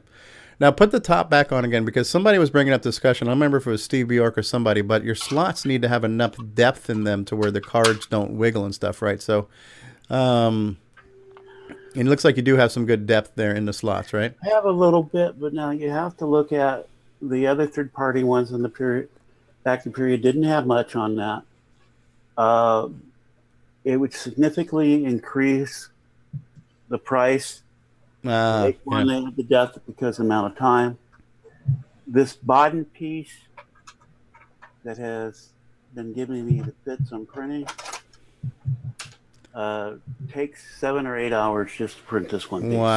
Wow. Okay, and with the inconsistencies in plastic, anything, I could be 6 hours in it and have to reprint another one. Wow. Okay, so it just very time consuming. I have thought about doing a different version of the top, so somebody could do it as if they really needed it, as an extra cost option. Okay, and make the top in possibly 2 pieces, and then you could have the top extend up like the bottom does. But man, it looks really good though. I don't know if there's enough demand for that. Okay. And David Ladd will want one. No, it's only got 4 slots. Yeah. There's Curtis. Now this requires a power supply, right? Yes. Okay. Yeah, no, it looks nice. It looks really nice. Now, are you working on one for Jim Brain too, right? For his 8-slot deal? Yes, he should have had the prototype. I think we saw some pictures of that from his VCF footage. Yeah, the VCF Midwest. Okay. Yeah. I currently don't have any of those cases here. I think he got the good one. Okay. That got printed. Twice the slots, twice the plastic, right? So. And twice the goodness. But, with the consumer level machines I have, it's a bit of work getting these to print right. Hey, Dave Phillipson is asking, has anyone come up with a way to recycle plastic from a bad 3D print?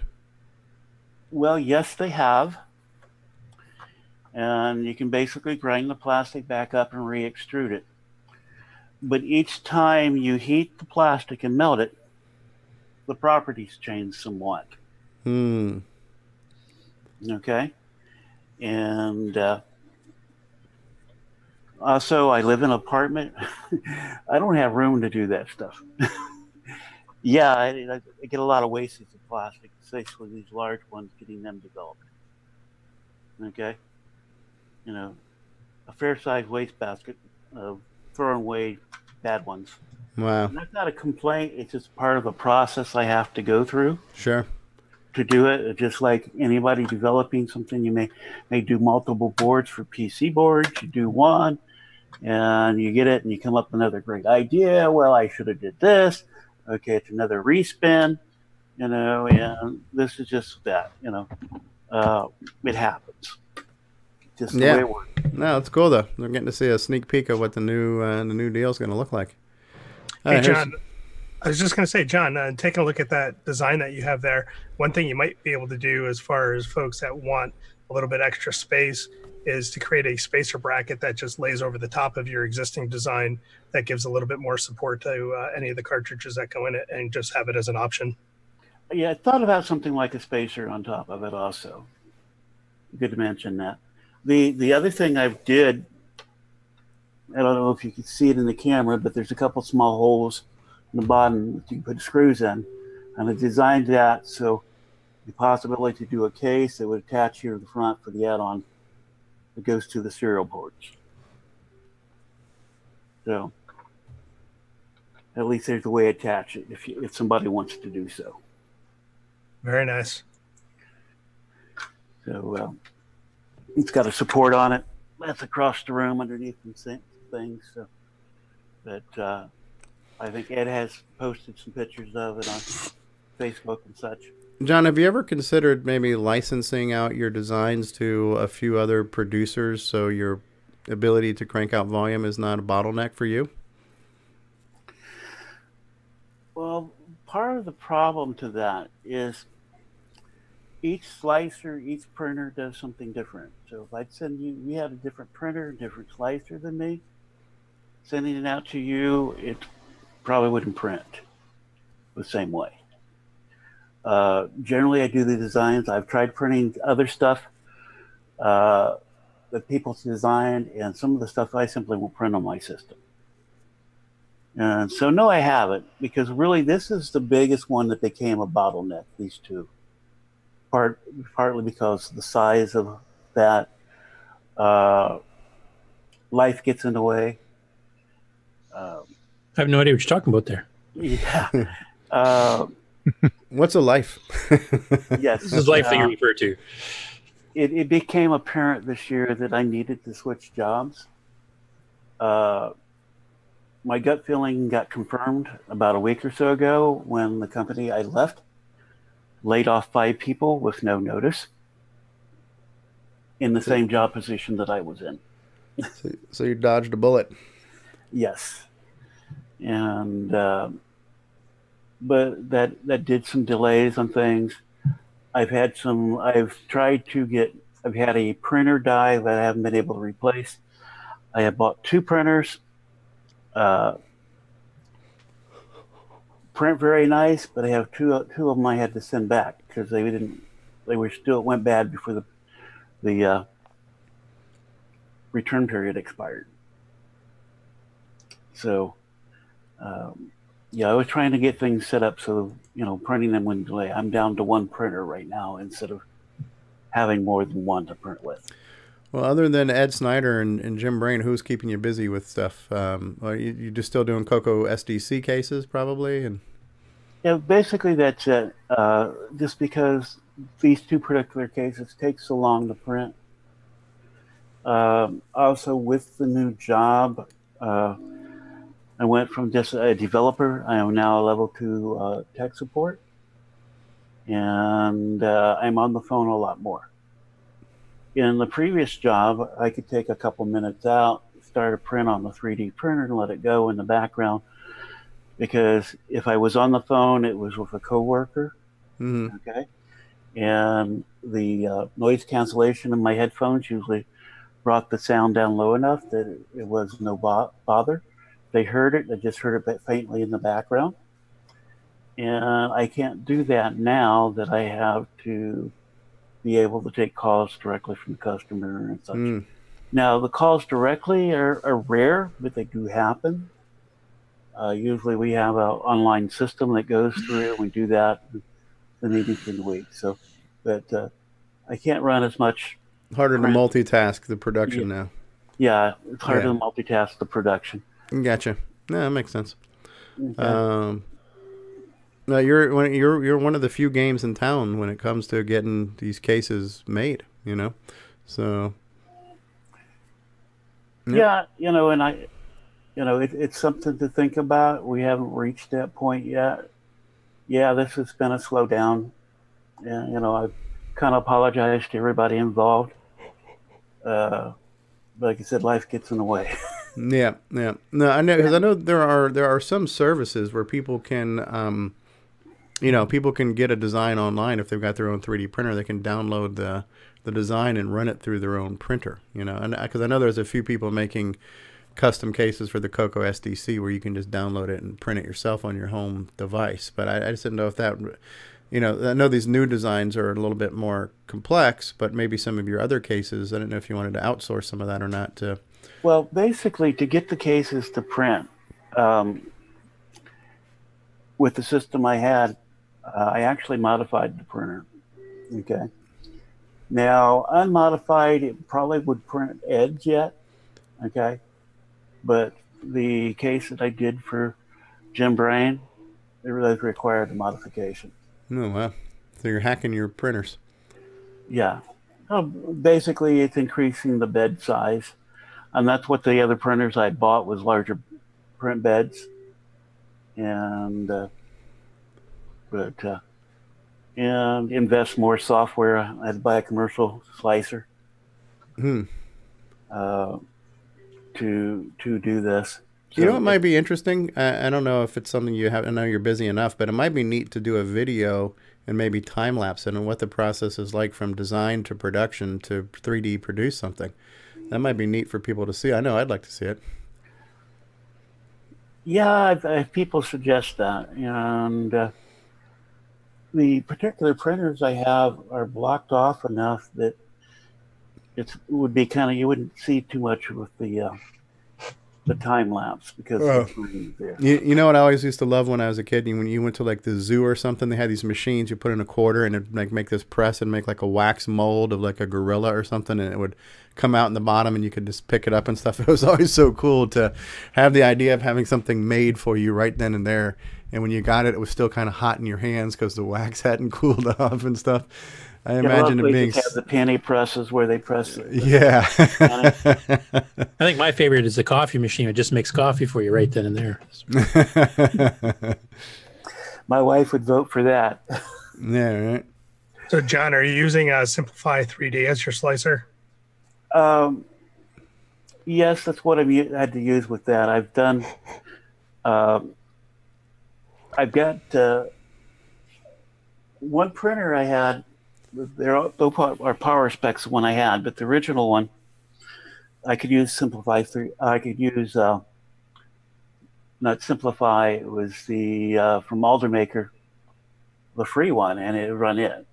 But very few stuff will run on the current printer I got running. It's a little bit different setup and everything, and finding a slicer that was free that would work with it. The one that comes with it out of the box, for some things works very well. Other things is very poor. Ever since I've switched over to the Simplify 3D for a slicer, it's been great. I love it. It's a fantastic slicer.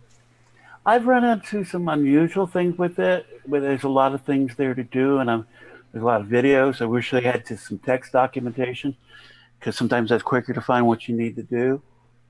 But I'm learning it. It's like any new tool, you have to learn to maximize the effect. But the Simplify 3D is what I am using for the MPI cases.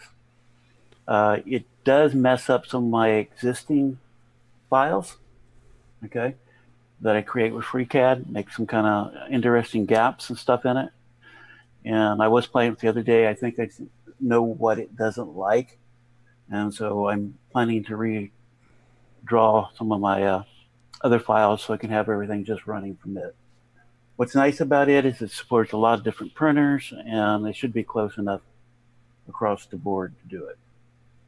Cool. Hey, Alan Huffman just dropped in on Facebook. He says, "Hey gang, hope to drop by on a future episode. Saturday afternoons haven't been working with my schedule, but After Darks were more fun anyways." And in honor of Alan Huffman, let's play his original CoCoTALK After Dark theme song here.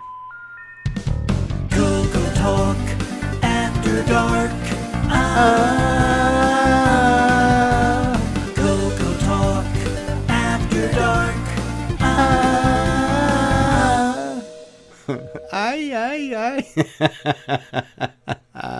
Hey, Ron Delvaux has just joined us, and welcome, Alan. Yeah, I don't know if Alan has been on since we switched to Zoom or not. Yeah, we don't use Skype anymore, Alan. We're using Zoom, and just for your benefit, I will paste that into the live chat so you can see that. That's the link to join us on Zoom. If you wanted to join us now, you can. If you're going to join us in a future episode, feel free to do that. Cool stuff. Ron Delvaux, where did he go? There he is. Is it over? Is it over? Yeah. You're starting to sound like Jim Brain. It looks like you've been on a while. Yeah, Christ, hour and a half already. Jeez. Yeah. How you doing, Ron? Pretty good. We had friends over. We went and ate out, and it was awesome. Nice. We don't do stuff a whole lot, so every once in a while, if you go out with friends, it's fun. Especially when these people are from Rochester, New York, and we went to school with them. Oh, neat. That's pretty weird. New York. I showed them what a color computer is tonight. The guy, and he's going, well, what do you do with these things? What are they for? What could you possibly do with them? So I showed him a few things. And he goes, oh, okay. All right. Show him one of your 19 Facebook groups. Yes, I did. As a matter of fact, it took probably a half an hour to show him all those. And then after that, you shook him back awake, or what? Yeah, right. Yeah, well, you know what we watched? Do you ever see the guy that does the electrical things and winds up blowing things up and burning himself? Yeah. It's so David funny. Ladd. David Ladd. Yeah. We laughed our butts off. It was so funny. They had. I just found the one that had a compilation of all of his tricks and things. The guy's a jerk, man. God. We shouldn't talk about David that way. Come on. Yeah, he touches a soldering iron to his nose to test the heat. And he burns himself. Does it smell hot? Yeah. So he missed his hair, is what you're saying? Oh, it was funny. That's another half an hour blown away. The guys wanted to leave maybe an hour and a half ago. Well. So what's new here? What was the topic tonight? I don't know. What was the topic tonight? Well, we're just showing what assembly language can do for a basic game. Is that Nick Marotta? Nick Marotta, Yeah, yes. He's here? Nick Marotta's here, yeah. Wow. My CoCo cat is here, too. Gizmo Man is here. Oh. There's miracle things happening today. Yeah. Oh, yeah. Ron, all you have to do is look at all the pretty faces and all those little squares, and you know exactly who's here. I'm not so sure about the pretty faces part of it, but sure. There's David. I noticed, Steve, like I had to go on the phone for about 45 minutes there, so I missed a ton of the show, but you guys were showing Z80 or Z89 or Z89, depending on what country you live in. Yeah. What was that? What was that about? Was that just showing assembly language graphics or something? Or no, we were just talking about some stuff, and I was talking to my Florida retro guys, and they were thinking on an upcoming retro club meeting to have like a gaming one where we just all play games for the whole meeting. And I had suggested, well, we should, since we have so many systems, it would be neat to see the same game across systems, like Zaxxon on the Apple, Atari, Commodore, and CoCo. And then that's when Steve Bjork mentioned, make sure you show Z89. If you're going to show Zaxxon on the CoCo, show Z89. And that's when... you can do like Frogger and Puyan and stuff too. Oh, yeah, true. Yeah. So that might be something. We used to do that back in the day, actually. Did you sell Z89, Steve Bjork? Did you actually sell Z89? Yes. Cool. It's really nice. Has anybody seen or heard from Nick Marotta lately? Well, see, one of the things that was going on was before the CoCo came out, I gave a talk at a Rainbow Fest about what is going to be on the new, what this new machine could do and like that. And I basically told them that we would be able to do an actual arcade version of the Zaxxon instead of the thing that came out originally. It would look like the arcade version, which was good. Which I enjoyed. And eventually I kind of had to make a promise on it that you not only that you could do that on the CoCo, I had to prove that you could do it on the CoCo. So I came out with it. That was nice. And I think that was like, with the exception of Marty's Nightmare, I think that was the last product I did for the CoCo. Yeah, and Marty's Nightmare was actually, I think, the only one you did that required 512K too, right?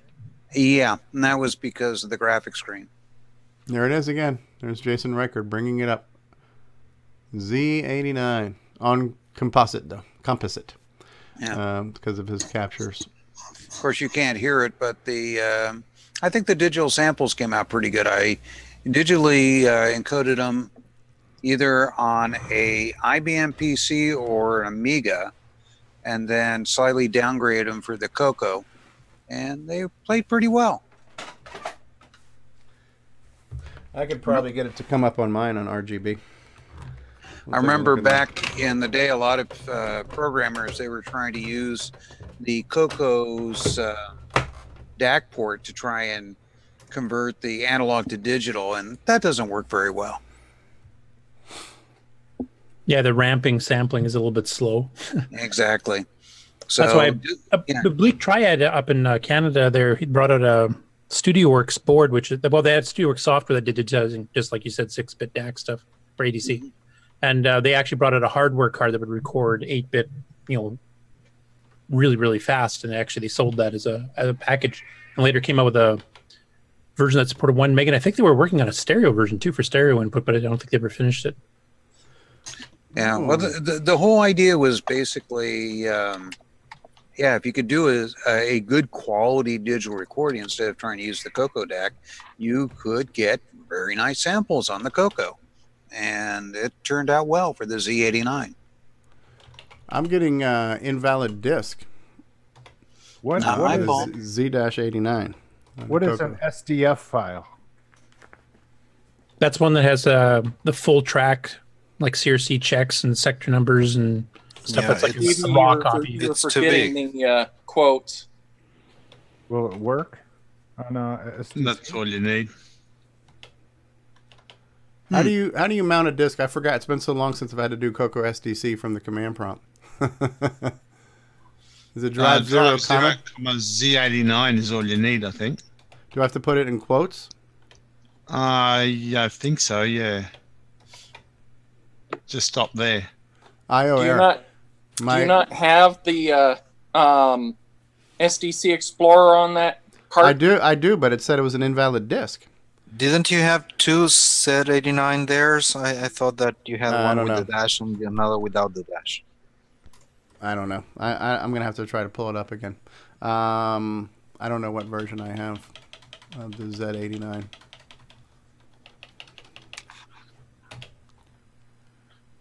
But whatever I had, it was... Okay, here's another one. Okay, there's a DSK. Xenix. Z89 SDF. Okay, what is an SDF? That's the one that has the full track image for copy protection or any oddball sector sizes and stuff. So will it work on a emulator? Or yeah, MAME supports it for sure. I think does VCC? I can't remember. No. Oh. You hear those That's echoes? actually Steve's own voice there. Is that what it is? Yeah. Let me make sure. With a little echo thrown in to make me sound like Goddish. Do you have an RGB? Yes. Oh, dear. Ooh. So your SDF file worked? Yeah. And what were you using? Well, now I'm using... I guess I have more than one image to choose from. There's the digital sounds. Oh, that's good. What sound chip's that?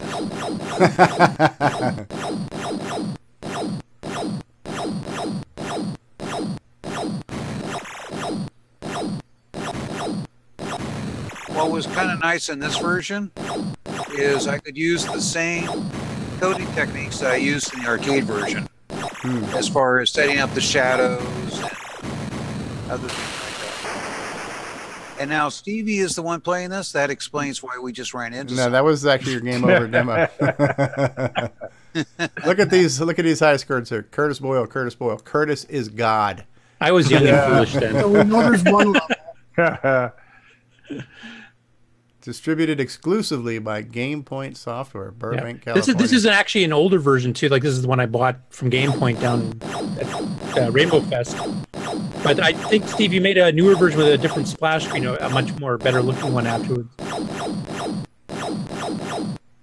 Yeah, that looks Yeah, good. when GamePoint went underneath, I continued selling it for a little while on my own. That's probably when I did the change. Yeah, because this one just had the double high standard font, Z89, and the other one you actually put a graphical image of a Z89 logo. So Right. Hall of Fame. There you go. Yeah. One of the things that's kind of funny is that as I work on versions of the programs, the title screen, which is always the thing I work on last, seems to just get better. Unless you're and Nick Nick's the Marentes. complete opposite. Yeah. Yeah, I watch all these other people. They spend sitting there days, weeks, months making a really fancy title sequence and going, put the effort into the game already. Well, I think in Nick's case, we can honestly say he does it on both. He actually follows through. So I wouldn't have the willpower to do that, though. No. And besides, the other thing too, the game engine actually runs the title screen. So you want to have the game engine running and be able to utilize its functions, its capabilities to do the title screen. Makes it a lot easier. Yeah, I did that on Cosmic Aliens for my Game Over screens. I just called some of the same routines that were in the game to, update the aliens and the asteroids and stuff. So it just seems to make sense if you've already got that routine. Why write it twice? So you don't need OS 9.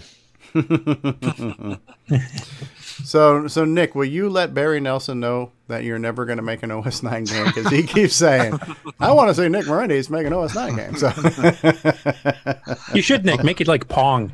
Yeah. This is it. This is the best I can do on the OS 9. And I had to cheat to do this. But at least if you have 2-layer Pong, then that should be. I thought the response would be in the people in hell want ice water. What I really want to see Nick do is do it under OS 9, but with fourth. That would be the challenge. Lord. Well, in case you guys don't realize it, in Michigan, hell does actually freeze over. That's true. I've been to hell and back in Michigan. Here we just call that February, but before we were talking about writing in BASIC and using something else other than the standard CoCo's editor. Did anyone have a look at the Facebook page? I think someone there is creating some sort of a editor on the PC. Yes, yeah, I saw that. It's unfinished, it says, but it's it's over. Well, yeah, I forgot the guy's name, but yeah, I did see that. And he's looking at doing like the context highlighting too, where it will do that. And again, I've been using John Strong's editor. You can show that if you want. Yeah, what John's doesn't do right now is highlight the colors, but I don't need that. But when you have a true IDE, it recognizes the syntax and it lets you know when your brackets have been closed, and it color codes different things and stuff like that. So those are super duper nice features to have. Again, would those be nice to have in BASIC? Sure, I could definitely live without that in BASIC. I would imagine on a more advanced language, it's probably going to be more helpful in assembly or like C++ or something like that. So yeah, I'm glad that people are doing things like that. I almost feel like on the one hand, a lot of the same wheels keep getting reinvented because there are other editors out there.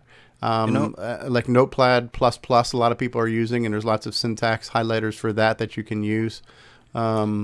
Really, go ahead, Diego. This one that I'm seeing on the Facebook group, actually, I think that what he's doing, it's the basic interpreter.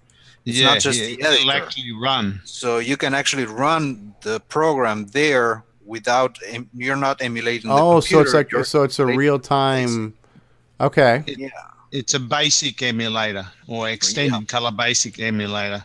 Oh, so you do all your development on that, run it and everything, and then you just port it across to a CoCo. All right, so let's switch the guy's name. Yeah, the guy's name is Sheldon McDonald.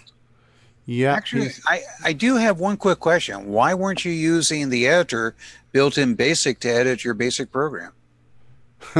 Because it sucks. Yeah. Hey, that's what we had back in the day. Yeah. So here you can see it. So you have like for x equals 1 to 2000, print at 0, comma hello. Here you can see that the text inside the quotes is green. We got some parentheses that are red. So it's letting you know when you open a parenthesis if you're going to close the parentheses, things like that. So that looks pretty cool there. And then it's looking like also, yeah, he's also got where it's printing stuff on the screen. So CoCo 3 basic editor. So yeah, that is kind of cool that it's not only giving you the editor, but it's also giving you almost like the interpreter at the same time. That's actually different. I don't think we've had that yet, right? That to me is almost like what QBasic was in DOS. In QBasic, I could edit my code, I could run the code, and then when I was done with it, I pressed a button and it created the binary. So yeah, that is pretty neat. Yeah, Sheldon has been, yeah, his name comes up a lot. So that's pretty cool. There's a bunch of people now on Facebook who are doing stuff. Hey, look at this. We're watching ourselves on Facebook as we're doing the show. So a little bit of inception there for you. So yeah, that is kind of cool. That's definitely cool. Did you guys see they posted on the CoCo crew? If you go to their website now, you can search anything through the show notes. So if you want to find out how many episodes like VCC was mentioned on, you can search for that and it'll show you what episode it was on and everything. That is actually a pretty cool feature. Now this guy here, Jerry Smith or Smythe, he's been doing stuff now too. So he's been showing off some projects that he's starting, and he's starting to ask a lot of questions. So yeah, there's a handful of people now that are maybe somewhat new to the group and that are not only asking some questions, but are also working on stuff, you know. So Sheldon McDonald's has got a Color Computer 3 edit image importer for Windows. Wow, that's pretty cool too, huh? So we're taking images and then converting them to CoCo images. So again, these are tools that have existed in various forms. But it's neat to see that some people are working on these things too and working on their versions of these. Here's Ed Snyder showing us some stuff, huh? The Gimme X. Ooh, look at Gimme X's board here, huh? That looks pretty cool. I think he's saying he's going to make a more miniaturized version of it. Yeah, he's changing it to a 4-layer board to shrink it down a bit. And then we have to find out from Jim if the two will coexist in the same machine, so we can use like an 8 meg and a Gimme X at the same time. So it's going to make it a 4-layer, so you're going to have a 4-layer Gimme, not just 2 layers this time. Yeah. 4 layers. There we go. That's a hell of an upgrade. It's starting to sound like a sandwich. So yeah, here's Paul Fiscarelli's Long Branch Never. What's good is that we're seeing a lot of people coming into the CoCo community who are actually good programmers or developers as well. Yeah, I hope to be one of those someday. Yeah, I was gonna say that's the first, right? So. No, I mean they may be people who were programmers on other systems and they've got an interest in the CoCo, which is good. Obviously, yeah, no, it's good. New blood is always good. Another shot in the arm to invigorate things. So, and Nick can teach him how to make title screens and everything. Well, I think that's also Simon too. He cut his teeth on other systems. He's now playing around with the CoCo. That's the reason why he keeps doing things like self-modifying code. Did other systems allow you to do self-modifying code too? And 6502, you have to live in self-modifying code. Okay. So Paul and to be honest, Steve has used self-modifying code, though he uses it for copy protection. Yeah. Paul Fiscarelli just posted in the Facebook chat the Notepad Plus for CoCo Basic. So yeah, it's a user-defined language for Notepad++. I had put it together after I did the one for 6809 assembly syntax formatting. Okay. I did one for OS9 assembly too. I should upload that sometime. Yeah. I think a number of people use Notepad++. Now the challenge with using that's an off-the-shelf editor, but now the challenge becomes you save your source code. You've got to run one of these third-party utilities to kind of bake it into a disk image, right? You've got to inject it into a disk image with a command line process, right? Yeah, that's All right, right. Stevie. But I'm actually. once you watch the video tomorrow, you'll Uh-huh. see how easy it is. It's Okay. just a couple commands, and you're off and running. Okay. Oh, you just drag and drop. What I were have you that saying? line, that command line copied in a text file, and every time I just copy and paste in a command prompt, it takes me like 5 seconds to do it. Okay. So that's really the biggest hurdle then, right? Is getting it from there's plenty of sources for editors, right? Where you can edit in just about anything, but the big hurdle then is going from editor to getting it to run on a real machine or an emulator. So it needs to go from that stage to either be tokenized and then getting to a disk image if it's basic, right? Technically, Stevie, you don't even really need the disk image tools for running it in an emulator if you're doing a bin file, because VCC and XWAR will open the bin file directly, so you can skip Okay. the disk imaging step. Gotcha. So you You really need the disk imaging for when you're testing on physical hardware. or MAME, right? Will MAME let you load a bin? Nope, it will not. So MAME will also require the disk image as well. Okay. Are you starting to see why I'm going to use what Paul's got here for what we're going to do in the lessons? Yep. Makes sense. Mm-hmm. Yeah, I'll probably when I get ready to start my assembly series, I'll probably just reference your video, Paul, saying, "Look, here's the development environment I'm using, and if you want to know how I set it up, check out Long Branch Never Episode 1." And I'll just link to that because I don't need to duplicate that information. Yeah, I'm curious to hear your feedback on it, Stevie, because I know it's something that you've been trying to work through for a while, and hopefully it's something that works well for you. Yeah, hopefully my head won't explode. Yeah, well, definitely tune into next week when we give him the addressing modes and load effective address. That's definitely going to make his head go boom.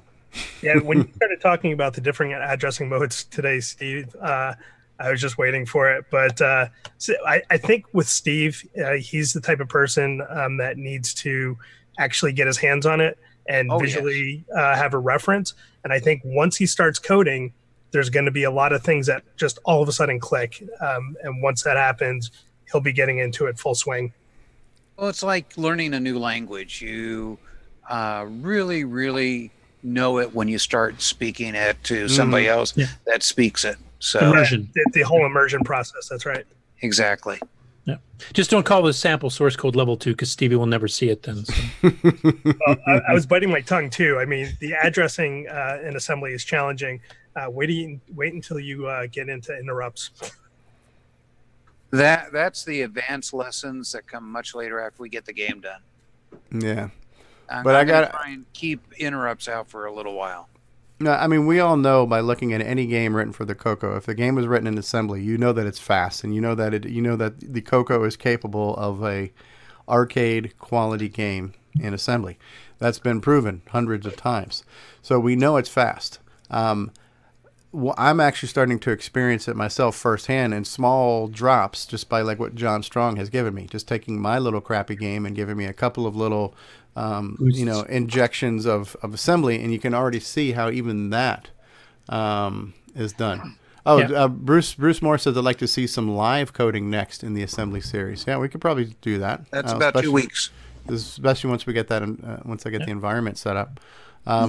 So yeah, being able to taste that firsthand is. And to be honest, really cool. that's what got Nick and I. We've discussed it before too. Where Nick and I, we did the same thing. We just injected little assembly routines to speed up certain things or add functions that BASIC didn't have, and that was enough to get your appetite wet. Well, if I can do that with just this little routine, what could I do if I wrote the whole game?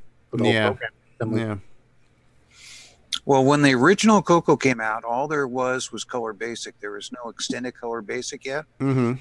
So at Datasoft, I wrote a program called Screen Editor Control System.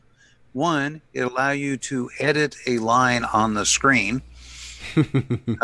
which was a big improvement over the fact that the only way you could edit a line is to completely retype it. There was no editor. So I put that in, and then I also put in my own version of P mode, 1, 2, and 3, etc. graphics. Because there's, only the semi-graphics. And we sold that program for about a year or two until finally the extended color basic came out and everybody switched to that.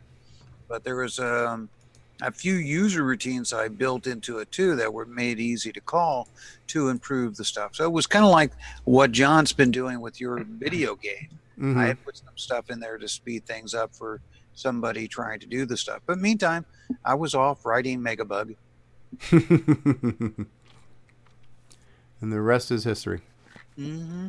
Now, when you did Popcorn, was that done with an assembler, or is that hand-coded? That was hand-coded. Wow. Along with Audio Spectrum Analyzer. It's hard to imagine. It's almost impossible. Thank God those two games were small and didn't have a lot of graphics. Yeah. Steve, I was taking a look at the disassembly of the Audio Spectrum Analyzer today, and it's amazing how compact that is. You did with that. I think it's only a 1.5K cartridge, and that includes the kaleidoscope mode. Yeah, that's exactly it. It's about 1.5K with your data with the text in there, but the actual code's about it's actually about 1K, but it's extremely concise. Yeah, and just like one thing I was talking about in the lessons is when you do a branch instruction, you give it a branch and a label, and the label is where it's going to go to, and the assembler calculates what number gets put into that instruction so it knows to get to that location. Well, when you're doing it in machine language, you have to calculate that. Yes, and it's a pain. Yeah. That's why people don't do too much machine language coding. They do stuff in assembly. And people feel assembly is a pain, so that's why they do use it in compilers. And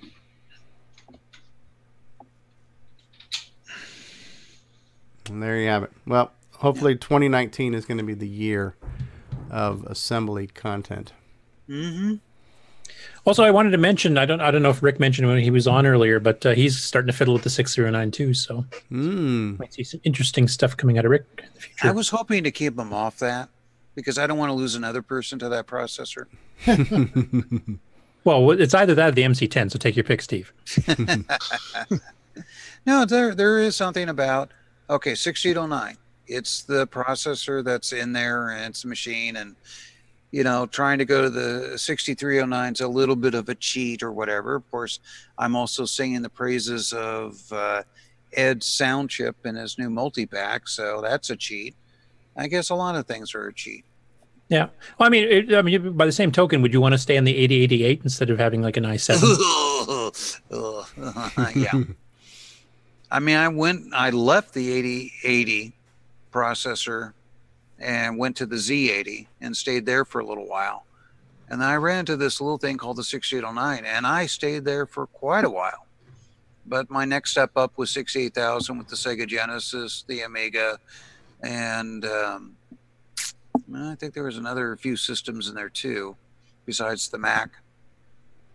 Yeah, like I know on the show earlier today we were joking about the Boomerang, being an accelerator board, but for me the 609 is the real accelerator. It's like a 65, was it 65-116 or whatever the heck the one that Apple II GS uses, where they add some instructions. They also added higher frequency clock rates and stuff, which technically the 609 does too, though. Right. Most people haven't done that on the CoCo except for maybe some of the clock doubler circuits. But it's basically the equivalent of that. It was finally we had an upgrade that was backwards compatible. Yeah. Well, one thing too is that 65-816 that they used in that machine, they also used in the Super Nintendo. They were following too much the way Intel kind of went to a bigger than 64K range by doing segment registers. They called it banking, but it's still the same thing where you have to use two registers to talk to more than 64K. And what it was is one of your registers was either, in the case of the, what was it? The 2A6 or was it 3A6? Yeah, 3A6. The segment register that you used was a 16-bit register, but it was multiplied by 16. So it was shifted over by 4 bits. And that was added to the current register you're working with, which made it horrendous to talk to memory. And yeah, I prefer the MMU myself. It was like having to do an MMU for everything. And that's exactly what happened with the 65816. Really, their segment register that gave you more than a meg of access, 64K of access, was like a memory management. So really, the CoCo's memory management unit isn't any harder to work with than these quote-unquote 32-bit processors. Yeah, I always preferred the flat memory model like the 68000 used, but well, yeah, but that's Motorola, and they were geniuses. It's a shame they couldn't stay on the top with processors. That's the problem. Yeah, because basically, I think they were still in the lead up until the 68040 inclusive, because that came out just after the 8486, and it was quite a bit more advanced than that, and about 25% faster from what I remember, the same clock speed. But after that, they started to lose that. When the Pentium came out, the 68060 was delayed, and that's when they kind of lost it. Well, didn't Motorola work with not Intel, but IBM to come up with a PowerPC chip? Yeah, there was a three-way between Apple, IBM. IBM created the PowerPC architecture themselves. It was Power, part of their minis and stuff, and then they kind of decided to make a workstation / desktop version of it, and they did that with both Motorola and Apple, because Apple was looking to try to get ahead on the speed game again, because Motorola was falling behind in the 680 XO series. Mm-hmm. Yeah, so you got the PowerPC chip for a bit, and they just couldn't keep up with what Intel was doing. Intel was just crushing them. But which is ironic considering today now Intel's starting to fall behind everybody else. AMD's catching up and starting to pass them again like they did with the Athlon 10, 15 years ago, and they're starting to pass them again, and some of the ARM stuff is really catching up really quick too. Right. Well, when you consider that Intel tried to come up with their own version of the 64K, 64-bit processor, and they blew it because it wasn't backwards compatible. It was AMD's 64-bit version that became the standard. Yeah. Intel was forced to use it. Of course, those two have been in bed with each other ever since IBM forced them to be. Yeah, well, they were considered a second source for the original Leighty 88, and they were forced to share technology. It's kind of like me and David Ladd. We've been in bed together for quite some time too. Yep. So, I think that's called spooning. That's a little bit different. This is After Dark, right? It's making my jokes are appropriate. Now we keep watching, these different companies, technologies come and go, but it's usually the one that has the biggest market share seems to win out. Yeah, most of the time, not all the time, but most of the time, yeah. And isn't Intel? Didn't they just announce that they might have to get TSMC to actually make their 7-nanometer chips because they can't do it themselves? They've been trying for a couple of years. I thought I just read that sometime this last week. Yeah, they've been having issues with that, considering that. But they supposedly have the most advanced fabs in the world. But it's twofold. It's not just whether or not they could etch the chips that small. The question is, can they make silicon that can be etched that small? So it's a twofold problem, and everybody's running into it. Now, I think we've really reached the limit. I mean, you're having to use X-rays to etch the chips now. Yeah. Moore's Law might be coming to an end. Yep. Yeah. We were starting to hit that limit back in the Pentium 4 days too. It's like that 3 gigahertz wall. It was kind of hard to get over 3 gigahertz in the Pentium 4 line of things. And I think it's getting too much heat. Yeah. And that's when we went to the kind of Core 2 Duo and stuff. Yeah, Stevie, what goes on is when you make the chips smaller, not only do you make the connection points closer together, so they're shorter, you also make them thinner, and that makes for less electrons that are needed to travel through the connections to change the gate. With less electrons means less power, and that's why you could have faster chips, because you're using less power to do something. And really what the problem of the chip is the thermal limit. Is how much power you can put through that chip and like that. So as they kept making it smaller, there was less electrons inside the connections for the junctions and the actual junctions themselves, and you would create less heat. So you could go faster. And that's what was happening, is they weren't able to make the chips any smaller or that much smaller. And that was why they're lowering the voltages. Like everything used to be like 5 volts, and stopped her up into 3.3 and 2.8, et cetera, to cool them off. And then I think at the current levels, aren't they having problems with quantum tunneling and stuff too? Where the Yep, that's the other issue too. I mean, when you consider a junction is about 7 to 9 molecules in size, you're getting pretty small there. Yep. You know, you definitely couldn't take these chips up into space a cosmic way, and it would take out several junctions at once. Yeah, it'd be self-modifying code. I think Nick Marota says he's going to have to go here soon. We're putting him to sleep, possibly, but yeah. Yep. Nick, thanks I for being saw him here. kind of sleeping there a little. Yeah, Nick Marota, Nick Marota, Nick Marota. Everybody say goodnight to Nick Marota. Good night, Nick. It's kind of late. Hey, thanks for having me. This is later, really fun, guys. I really enjoy this. Yeah, we're glad you could join us in the flesh, Nick Marota. All right. See Nick you later. Marota. Ladies and gentlemen, that was Nick Marota. Good night, everybody. Silver screen. Thank you. You're too kind. If you're to look at the trace differences between, say, something that came out in the 80s and something today, it's like, it's more than night and day. It's like, okay, these things were created by cavemen, and the chips that are out today, they were made by space aliens that have been around for millions of years. It's just, it's really, I can't believe they've gotten it as small as they've gotten it these days.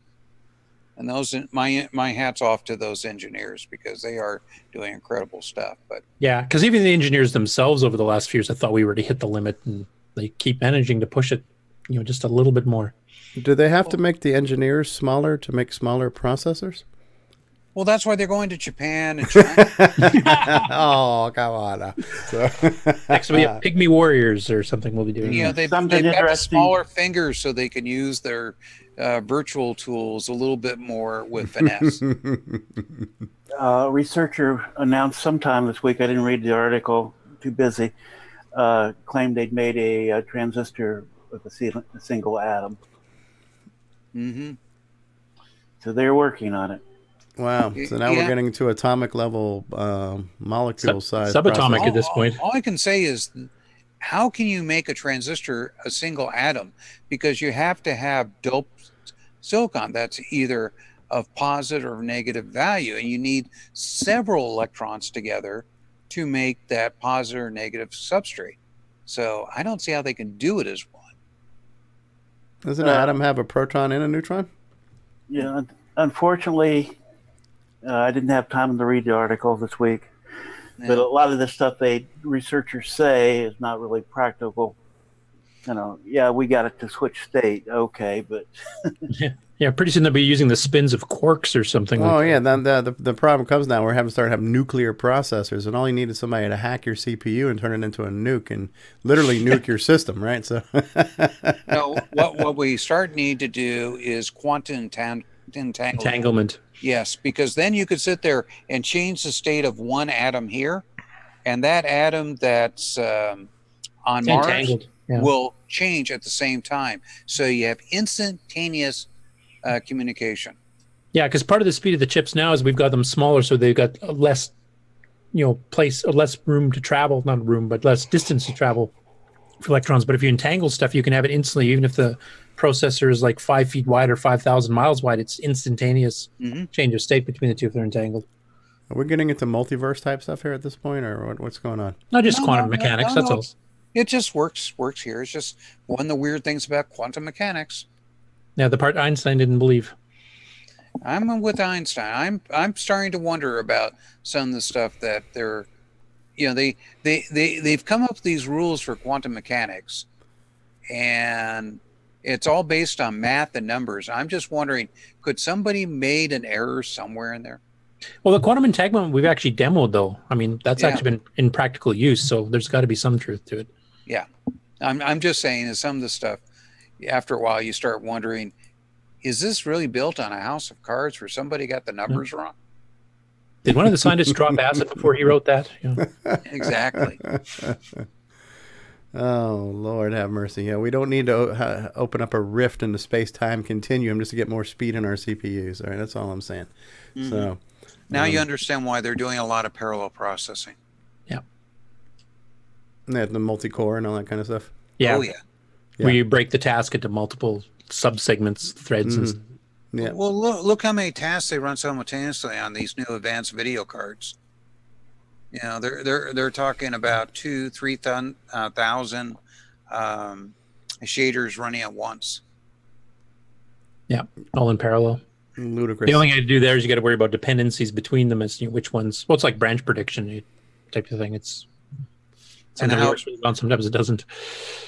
Did you see that the latest cards that NVIDIA is trying to come out with are now based on, they have sections in there that'll do ray tracing?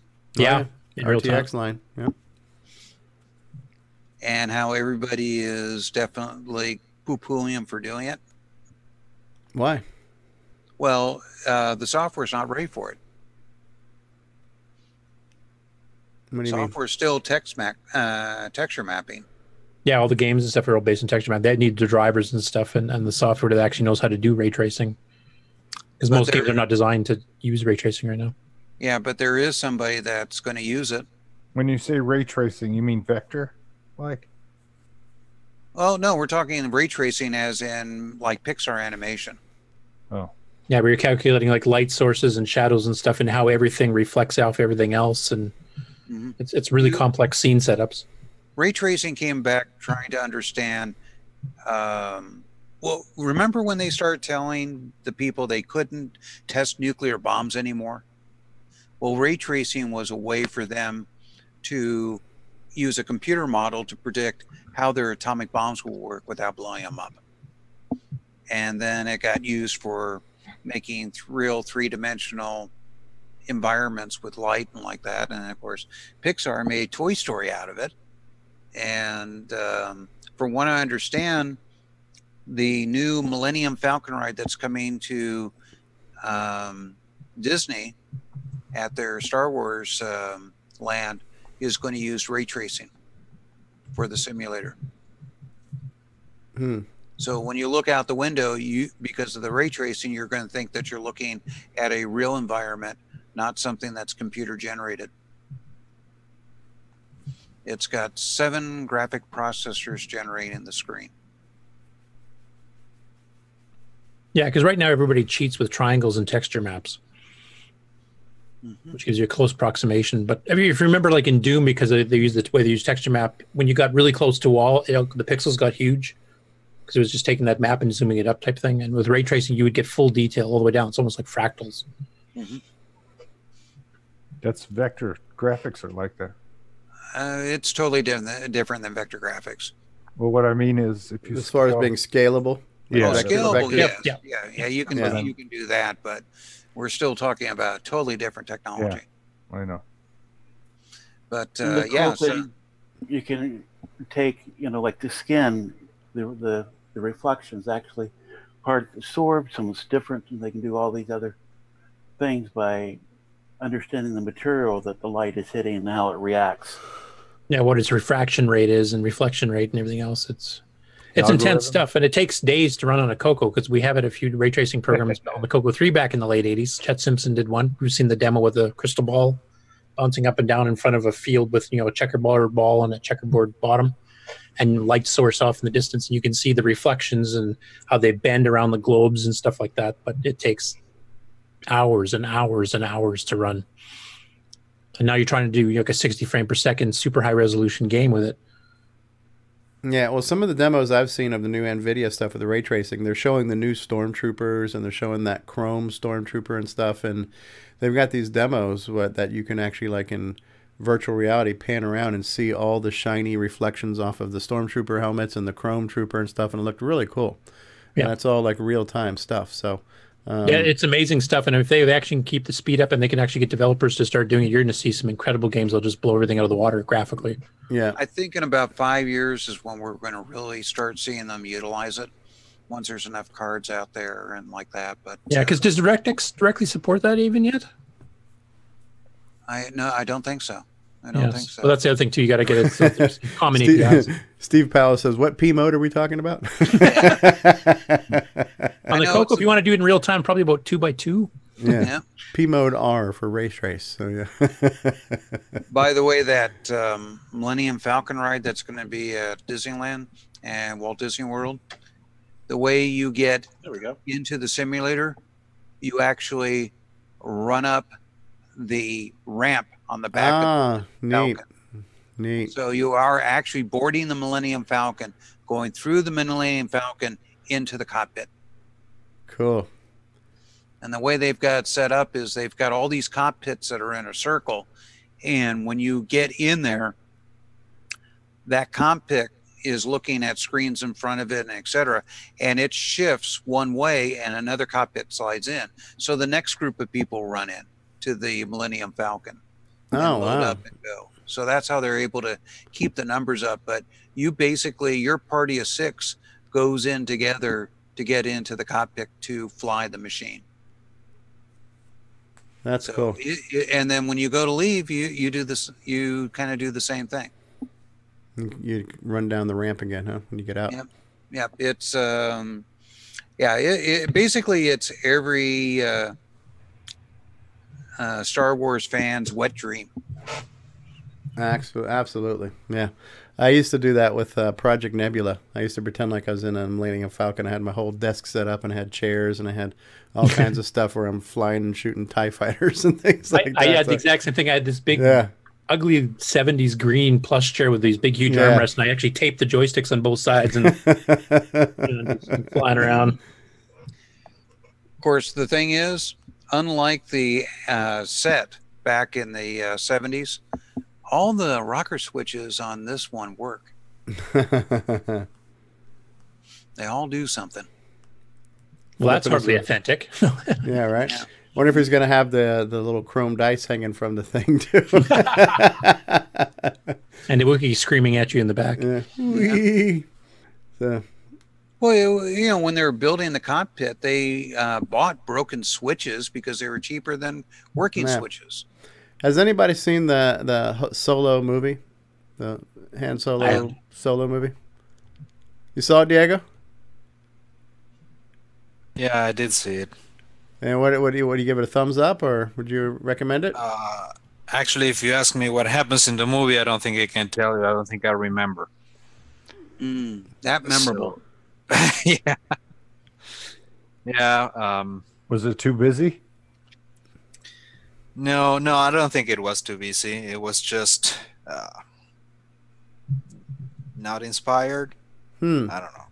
Well, see, part of the problem is in most films, you have to have a arc where somebody improves.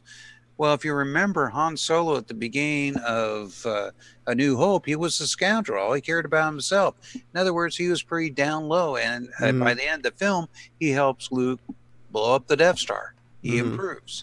Right. So do you want to watch a film about somebody that is basically kind of at the bottom of his heap at the time? No, you want to see somebody that gets better. So I think he was the wrong character. The one I would have loved to have seen was Yoda. After all, he's 700 years old. They have a lot of history they could do with him. Okay. Yeah. I think Han Solo was the wrong one. I personally didn't go see it because I didn't want to ruin Star Wars for myself. Well, the prequels already did that for me, so. Yeah, the Yoda one would be interesting if they could go all the way back to his great-grandfather Kermit the Frog, and there you go, Miss Piggy, Beaker here, Rob Inman. So it's not that bad. I mean, it's not the worst Star Wars movie. It's a nice action movie. Maybe it's kind of like the newest Star Trek movies. They're nice science fiction movies, action movies, whatever, but they're not really Star Wars. Trek. Yeah, so this is, I don't know. Well, it's like when I was watching the movie Rebels, Star Wars Rebels. I didn't like it that every time I got into a character and I liked them, they killed him. I don't want to start liking this guy. You're going to kill him. Right. It's kind of like Game of Thrones, right? So yeah. I tell you, the one movie that they did right was Rogue One. You Yeah, know, that was good. Rogue One was like the perfect Star Wars film that fits in with the trilogy perfectly. It's actually pretty gritty. It's pretty dark. It's a little bit more amped up than most of the original trilogy, but I feel it just fits everything continuity-wise and action-wise and the whole 9 yards. And it literally hands things off to Episode 4, you know. But it's a good example of a modern Star Wars movie that doesn't suck. It's probably one of the first examples of a modern... Well, it kind of shows Darth Vader at his worst. Oh, yeah. Holy crap. Darth Vader opened up a can of whoop-ass at the end there, so... How many people can I kill? Let me count the ways. Solo wasn't too bad. It really seemed very much like there's actually meant to be 2 movies to complete the story of Han Solo, and that was only the first one. But the thing I hated the most about that movie was the way they portrayed the Falcon. The Falcon looked like a toy being thrown around in the special effects department. You know, I've always grown up with the idea of the Millennium Falcon being this little Star, well, not a Star Cruiser, but a freighter. You know, so it's a bit of a bulky ship, but a fast, bulky ship. But in the movie, it was crashing into the ground, into the sand, being half buried, and suddenly it would just take off again, and it was being bumped by asteroids. And I'm thinking, gee, what's the damn thing made of? It was, you know, it was just like a little toy being thrown around. I just lost all respect for the Falcon. No, they were using that new metal called unobtainium. Well, if it's crashing all the time into sand dunes and stuff, I think you have a pretty crappy pilot, right? Well, they got to kill off that robot, I guess. Yeah. It's like they have to have some type of Jar Jar level character. They always have to have something cute or lovable they have to add to a movie. And the robot in Rogue One was good, though. Yeah, he was good. He was funny. He was also a bit of a badass at times too. Yeah. I'm trying to think of the actor's name, but he's been in a lot of Joss Whedon series. I can't think of his name right now, the voice actor. But yeah, he's done a lot of good stuff. Yeah, to me, Rogue One is the quintessential modern Star Wars movie. Probably better than Episode 7 or 8. I would actually have to say. You actually liked number 8, did you? I didn't hate it. I did. You hated it? Episode 8? It's the one I hate the most, actually. Really? You know what's kind of funny is the people that were reading and they wanted that episode to be a certain way, and because this episode went a different direction, they hate it more. It's just like, you know, the people, like the critics that don't sit there and read up on Star Wars, not trying to figure out what the episodes are. They go into it empty, and they seem to enjoy that episode more than the previous one because it gave them a chance to expand on some characters and like that. So, I mean, it has good points and it has bad points. I mean, Luke, you know, I kind of, based on what his past was, that's exactly how I expect him to be. I just found it too much like it was reinventing the old Star Wars for a new audience. I mean, the whole the Jedi, what's her name? Whatever her name was, the new Jedi coming up. Yeah, Rey. You know, like we saw her go to her Jedi master, which was at this point was Luke on an island. Was trained up in the Force, and away she went. Well, that sounds like Luke going to see Yoga on the Yoga's planet, except that it was so much better back in Empire Strikes Back. I thought this was a cheap version. Oh, I still think when she handed him the lightsaber and he just tossed it over his shoulder was absolutely perfect for setting up for the fact that Luke was all disillusioned by all this stuff. That was probably all right, but you know where you saw Princess Leia doing a Mary Poppins through space coming back to the thing, I thought, okay, that's it. No, but you remember that scene? She's floating through space, like I'm thinking, this is Mary Poppins in space. She's just missing the umbrella. Yeah, that's all that was missing. Yeah. Well, they missed a beautiful chance. They could have written off the character because the actress passed away. Well, they didn't know that at exactly. the time, so. No, that's what I'm thinking. They killed off Luke and they kept her. I mean, well, that scene when she was in space, that was CGI. Yeah, for sure. So they could have put the umbrella in there. Jeez. Opportunity lost. Killed her there. Real easy. Go back, reshoot the CGI, have her die. Nowadays, you can even ray trace the umbrella. Yeah. So. Yeah, there you go. They just needed the Mary Poppins theme. Ta-da! There it is. Yeah, that'll be in the extended edition, right? So. Well, they used the Mary Poppins scenes towards the end of Guardians of the Galaxy 2. Yeah, but that is a comedy. Yeah. I'm freaking Mary Poppins here. That was good. Good. I was going to say it just took too long to get off the island with Luke. I felt like I was stuck on the island for half the movie, and then it got going. Well, I remember there was some. They were constantly going back between the goodies and the baddies, and one moment the baddies are in the lead, and then the goodies jump them, and then the baddies are back, and I'm thinking, will somebody kill the other and just end this damn movie? I mean, I really got to keep the tension going. Come on, but it wasn't tension. It was frustration. Come on, Nick, tell us how you really feel. We're under 2 hours. A lot of folks didn't like how easily Smokes was killed off. That too. Yeah, I thought so. Yeah. Here I am thinking, this guy looks like a good bad guy. He's the new Darth Vader.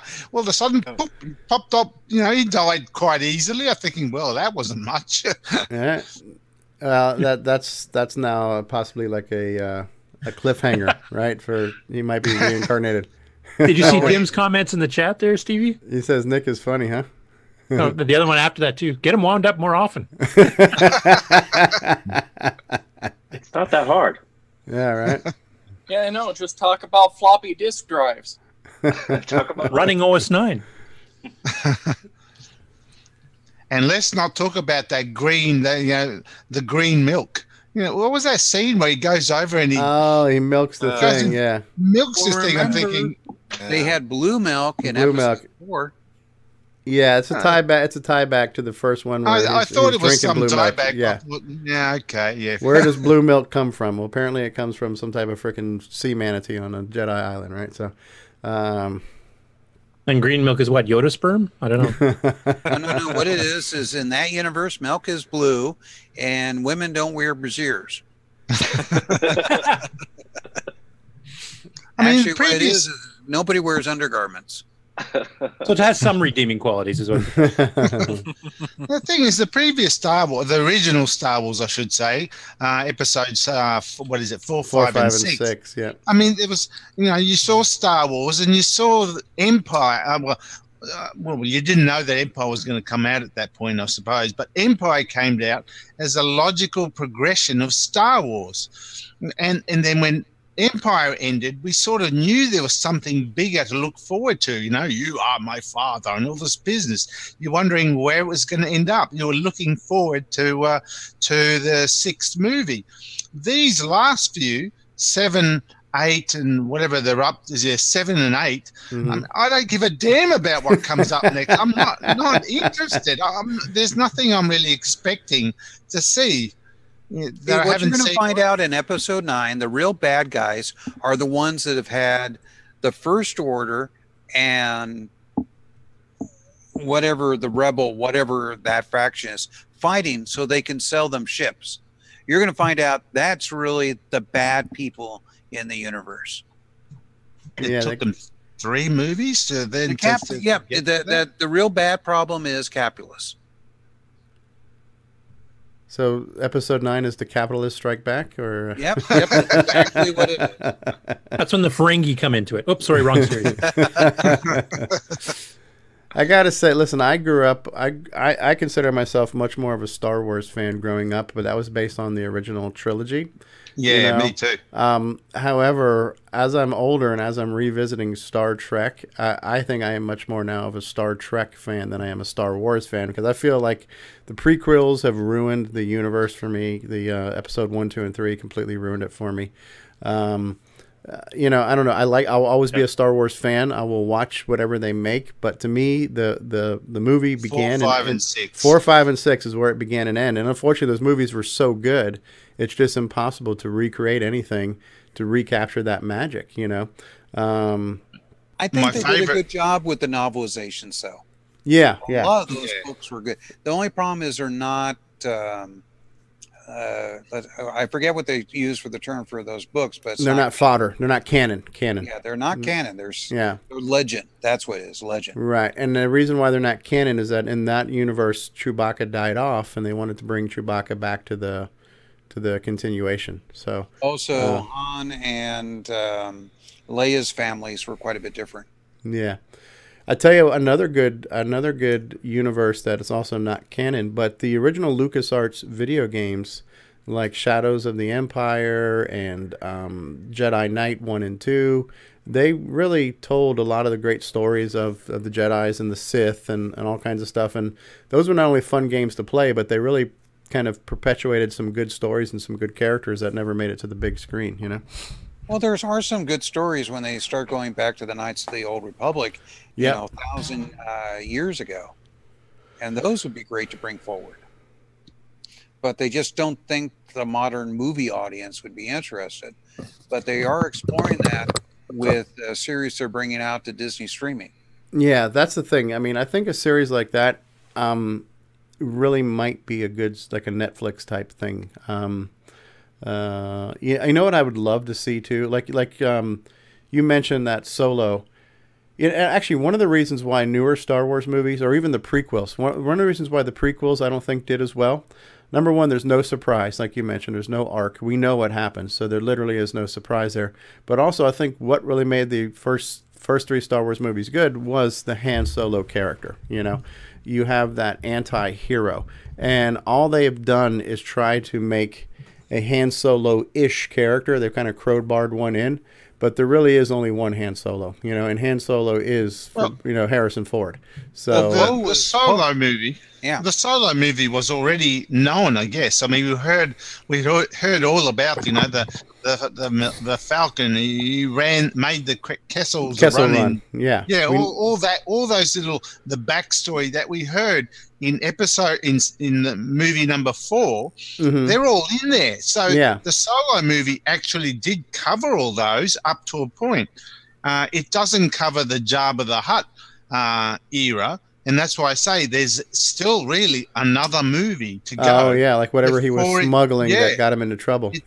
It stops before that. So I think there should be another movie with Solo, which then connects with movie number 4. Okay. But I thought it was not too bad telling that part of the story, minus the Falcon looking like a damn dinky toy or something. Let's get Nick all fired up again. That was good. That was good. Good radio when Nick Marentes gets all fired up about something. Well, you know, and the thing is, I think maybe Disney has learned a little bit from this what to do and maybe back off, because they're real. You know, they were trying to come out with a Star Wars every year, and now they're saying maybe one every 2 or 3 years. You can't. Yeah, that's what it averaged. It averaged about every 3 years before, because it took that long to make them. You know. Well, the reason why they can do so many Marvel films every year is they got so many damn characters. Yeah. And they can come out with so many different movie types. I mean, sometimes, you know, it like Captain America, First Avenger, that was like a World War II film. And then they did his second one, that was more like a 70s spy. You know, the Winter Soldier, right? Film. Yeah, the Winter Soldier. And so they keep doing these different genres, and they also have different characters to bring in, you know, and they bring in Doctor Strange, and now they're doing Mystic Arts. Yeah, and they have different styles of movies too. Like you have, you know, Deadpool's kind of like an R-rated comedy thing, and then you've got some more serious ones. And Yep. Yeah. And that's the thing, is they've got so that's why they can come out with so many Marvel movies. They've got characters that work. They've been tried out for a long time. It's lots of characters. Mhm. They're not doing 3 Star Wars films a year. They're doing, Black Panther, Ant-Man and the Wasp, and then in between the two of them, Infinity Wars. They're all different films. Yeah. And people go out and see them. And that's the thing they got to back off on, is they don't have the different genres, because it's a space fantasy. So that's what all of them are. Yeah. You know what would be really cool? Has anybody watched Agents of S.H.I.E.L.D.?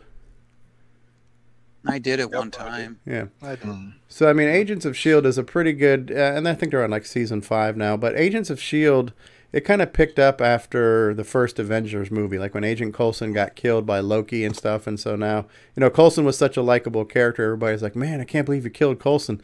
So they started the Agents of S.H.I.E.L.D. And it's basically, it's the glue between all the Marvel films. So number one, they have a rule. There's no superheroes in the film. So it's all these different guys. It's kind of street level stuff, but it takes place in the same cinematic universe.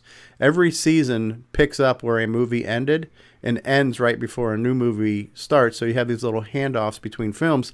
But what I like about it is it's kind of this thread of continuity between movies, but it's like a story within the universe.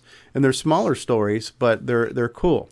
And I would love to see, since Disney owns all of this, Disney owns Marvel, Disney owns Star Wars, I would love to see a TV series taking place in the Star Wars universe. And they don't have to be big stars. We don't need your Darth Vaders and your Han Solos, but just families living on Tatooine or living somewhere else. And what is it like in a day in the life of somebody who lives in the Star Wars universe? I think that would be a kind of interesting series to watch. And maybe that needs to be on a streaming service. But they have coming to the streaming 2 things.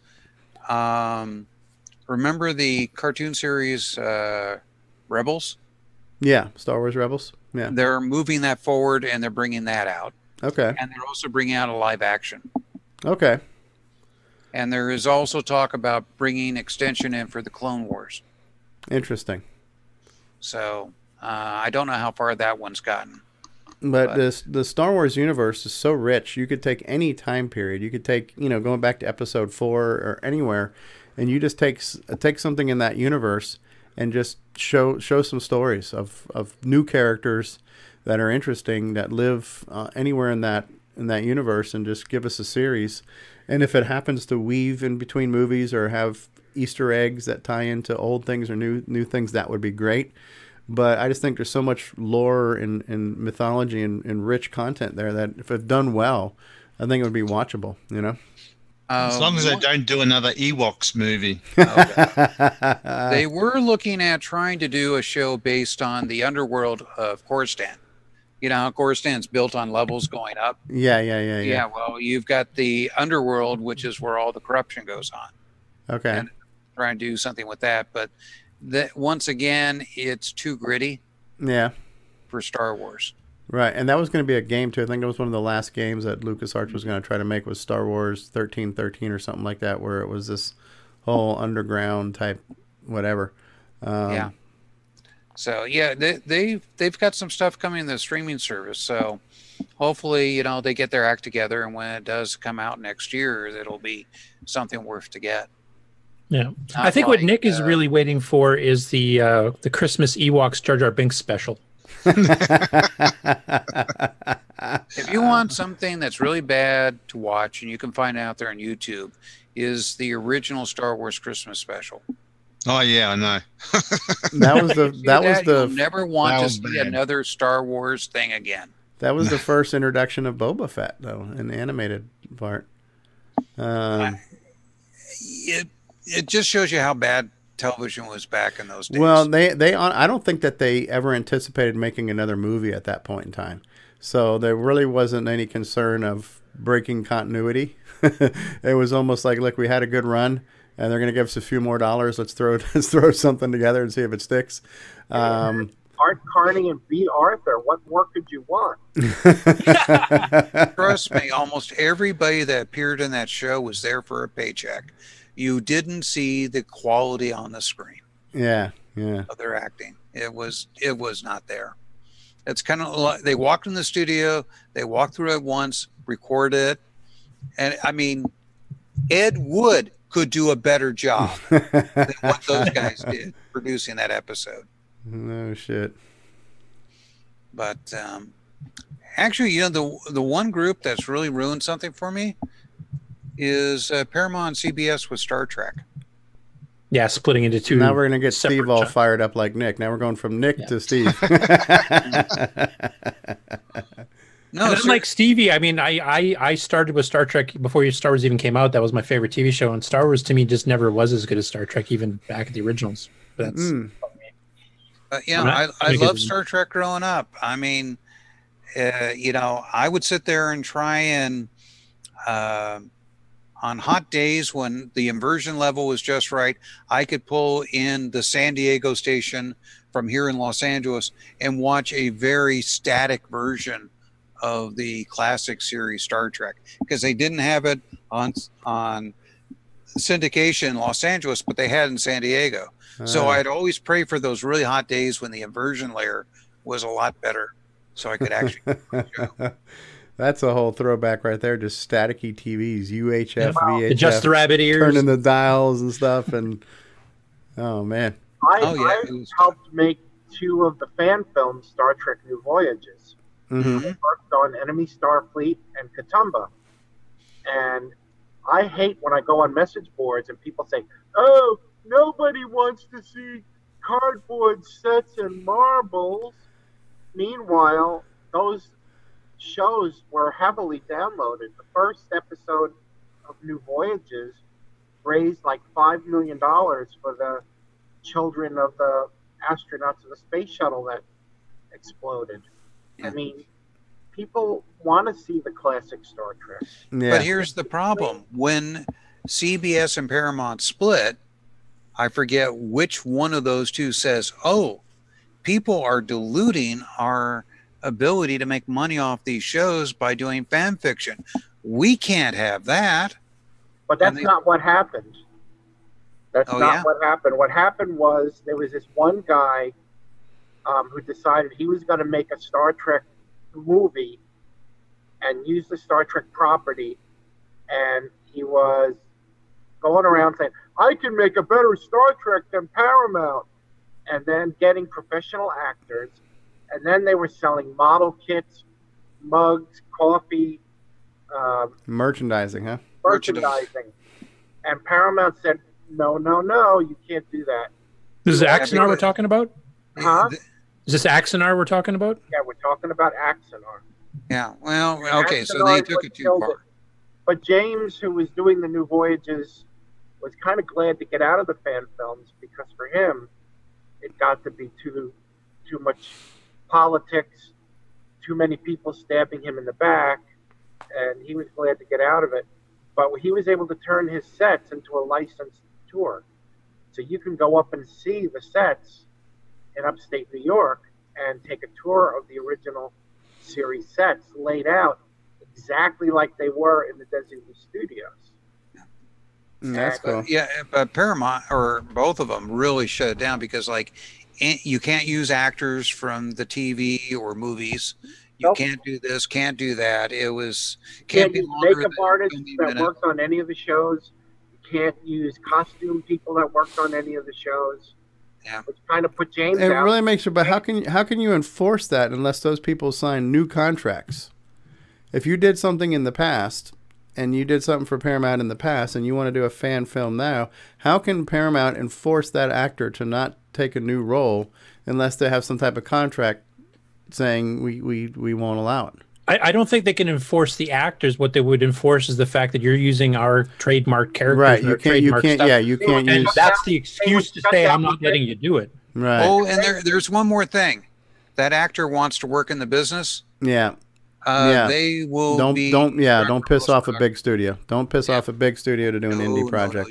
Well, to be honest, when they had some of the professional actors act in some of the episodes, they had to get paid. They couldn't just they had to because they're part of SAG. They're part of the Screen Actors they had to Guild. get scale. Yeah, they had to get SAG minimum, but they had to get paid, and we had to raise money to pay the actors. So if you wanted George Takei in an episode of New Voyages, he had to get paid the minimum. Yep. And the only way you can get around SAG is, if you're doing something for documentaries, or you're doing it for fundraising. And even they've got a lot of regulations on, because some people try and use quote unquote fundraising to get around it. But the best. When I was a member of SAG, there was a lot of things the problem, one of the problems right now, and I hope I'm not speaking out of turn, is too late. There was a production called Star Trek Continues. Yep. And they stopped production. They stopped one short of the episodes they said they were going to make. And CBS let them do it, and CBS hasn't gone after them for releasing them. I mean, New Voyages has one more episode in the can that James says they will never release. And sadly, it's like the second to last Richard Hatch acting job. So that there's an unreleased performance of Richard Hatch. Wow. And it was going to be a really great episode because it was a sequel to For the World is Hollow and I Have Touched the Sky. Ooh, that would have been nice to see. Yeah, that would have been. And the actress they had playing Natira looked just like Joanne Woodward, who played the original. I think that was her name, the actress who played Natira in the original. In her costume and makeup, she looked very much like her. And she's a wonderful actress, a friend of mine. And it's a shame that we'll never get to see that episode. But the sets for Star Trek Continues, somebody bought them from the production people and wanted to give tours. The problem is CBS only licensed James's sets in Ticonderoga to give tours. And nothing has been announced yet, but it's in the pipeline that CBS is going to give a cease and desist and shut them down. Nick, were you getting ready to say something? Oh, I was just going to say that the best Star Wars fan movie would have to be Spaceballs. Well, it's funny. A friend of mine, another friend of mine, an actress who is actually not a background, what would you call it? Well, an extra background actress in Elementary and other things. She did one of the Star Wars fan films, one of the most, I can't think of the name of it. It's like one of the most popular, highly acclaimed Star Wars fan films. And she plays a Jedi. And she's really good in it. Yeah, somebody asked earlier, has anybody watched that show, the Orville? That's on Fox. Orville's great.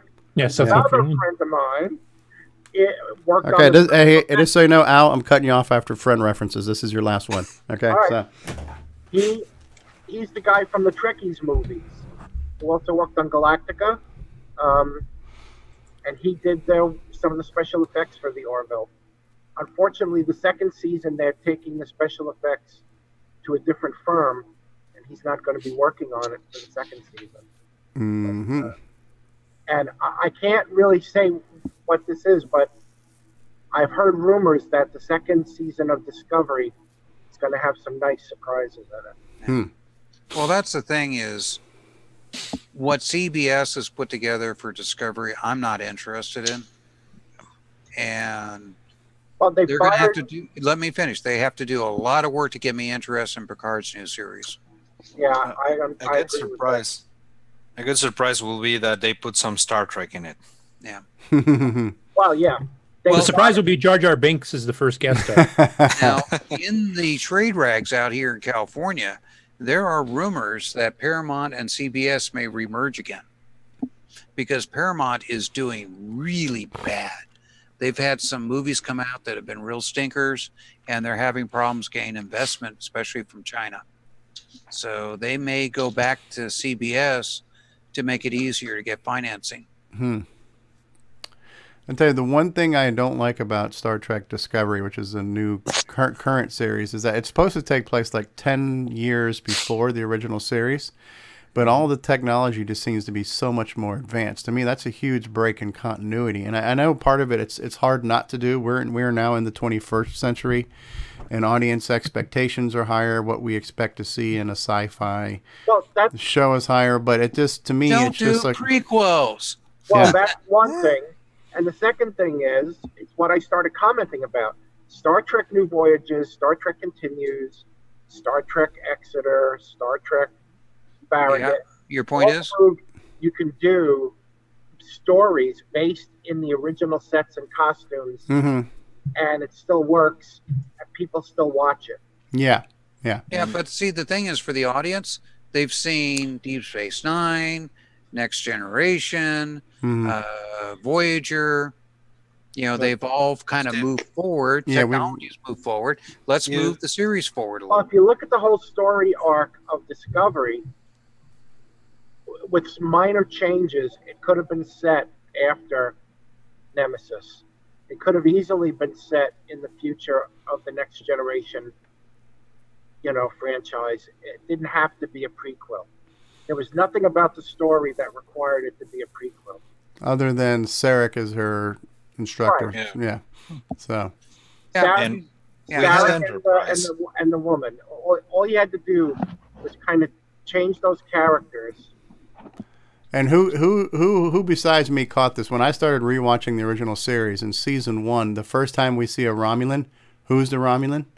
Sarek, the same actor who plays Spock's father, played the first Romulan we saw. And then season 2, all of a sudden, the Romulan becomes Spock's dad. How did that happen? Nobody's going to notice that, right? Well, they did notice it back because TV sets were only 13 inches. And what you might not know is in Star Trek The Motion Picture, the same actor who played Sarek played the Klingon commanding the Klingon ships. Was it the same Sarek from the original series, though? Yeah. He played the Klingon commanding the Klingon ships. He was okay. But that was Mark Leonard. Okay. So he's one actor who's played 3 of the major Star Trek races. Right. He played the Romulan commander too, didn't he? Yeah. In season 1. Yeah. Romulan, he played a Vulcan, and then he played a Klingon. And that's pretty cool. And what I really liked is how they kind of completed that arc in the Next Generation with Picard kind of mind melding with Sarek, and then after Sarek dies, kind of mind melding back to Spock and stuff. So Picard kind of became the bridge of those two who have not gotten along since the original series. I thought that was really cool way to kind of close that whole loop there. Okay, guys, I've got to run next. All right. Anything we can do? Can we get Nick all riled up one more time before we go, or are you out of steam there, Nick? Well, we haven't talked about OS 9 yet. So. Yeah. Nick's going to start working on the Jar Jar Binks Ewoks OS 9 game, right? All right, then I'll see you next week. All right, with 2 plain graphics. I forgot to add. Yeah, that's right.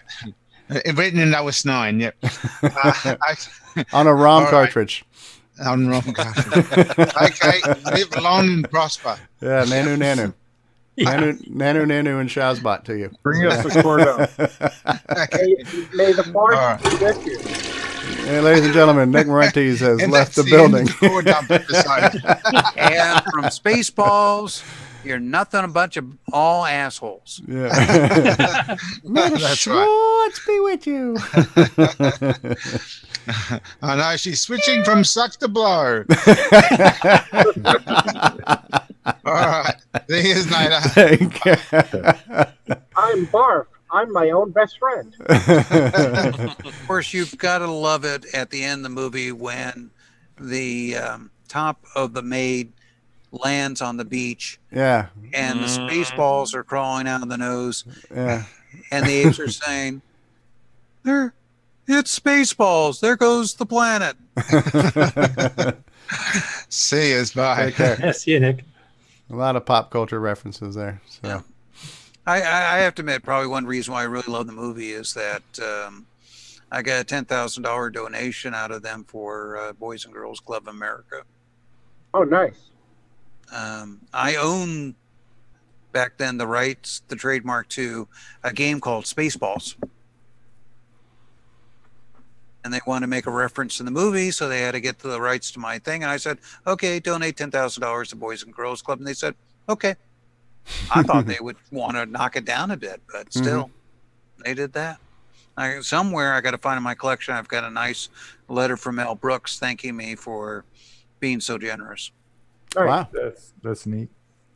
I like Galaxy Quest. That was a good Star Trek movie. That was good. That was a good one. It's better than Discovery, I'll tell you. Does that. anybody remember the series that was on that was called Quark? That was another like Star Trek spoof. Yes. Yeah. That was the Buck Henry show. Yeah.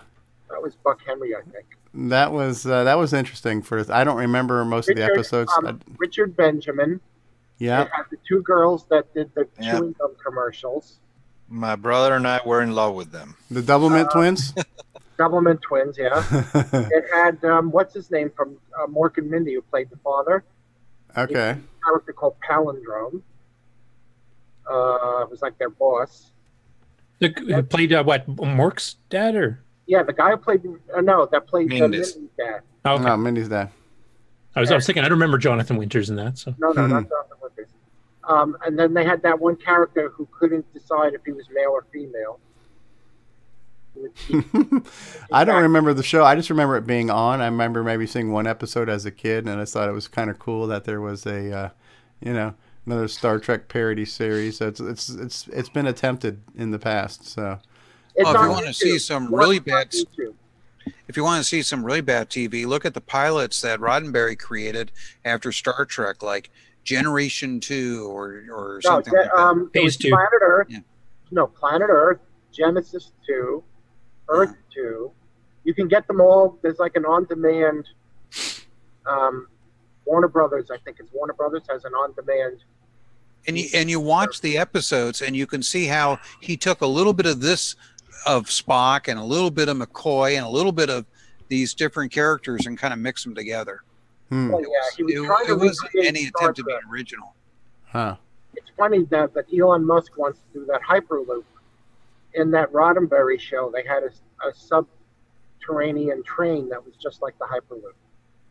So that was how they were going to replace the Enterprise. They would have this Hyperloop take them all over the Earth to meet different mutant aliens, mutant humans. Well, he learned that he couldn't land his ship, and it was that doing that was cheaper than transporting them. Yeah, and you could use the same special effect of you only had to film the train going through the tunnel once, and you could reuse it in every episode. That's what Space 1999 did. Yeah. Hey, do you guys remember Silent Running with Huey, Yes. Dewey, Louie, the three little robots? Yep. That was a great movie. Silent Running.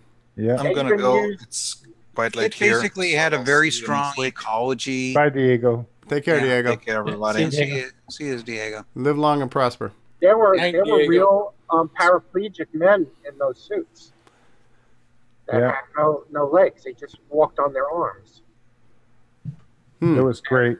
And the ships were the original ships. I don't know what happened to them, but in Galactica they used similar looking ships as the aggro ships.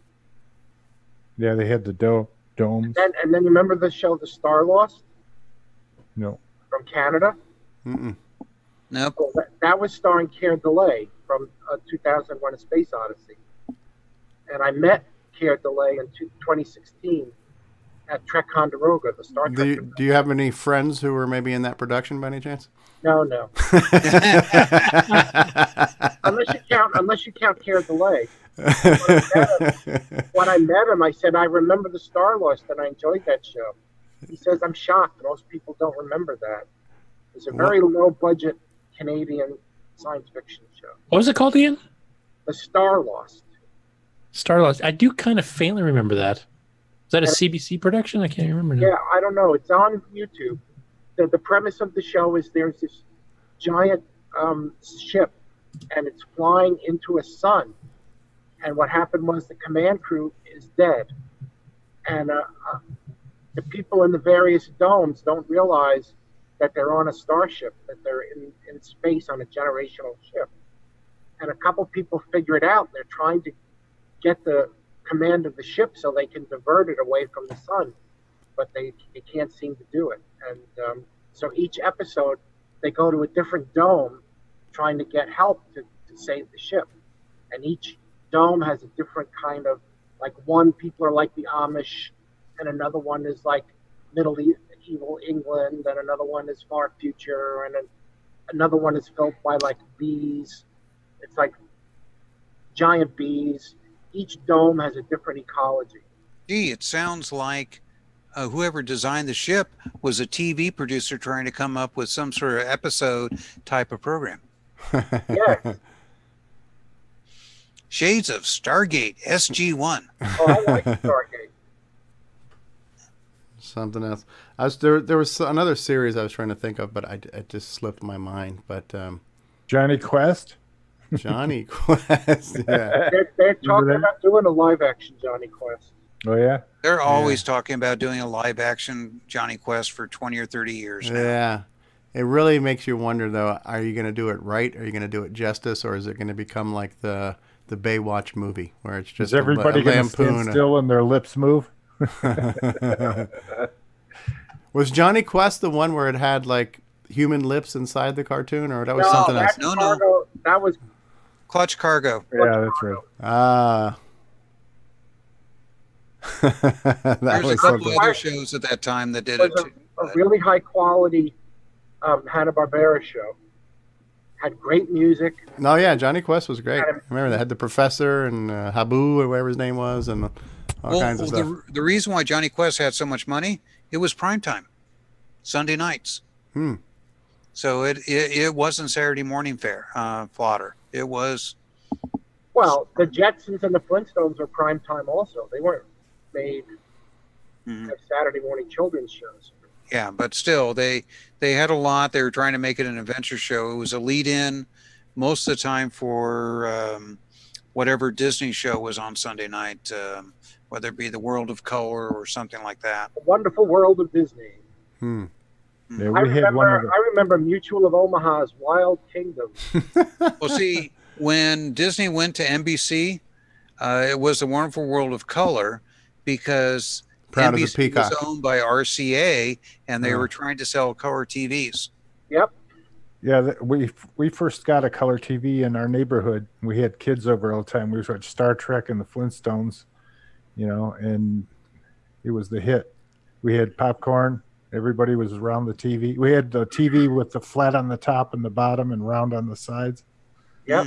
RCA. Yep. Well, my parents were deaf, and we were part of this program that the government had, the Department of Health, Education, and Welfare, which is now not named that. And they would send movies. We'd get 16-millimeter movies that were subtitled.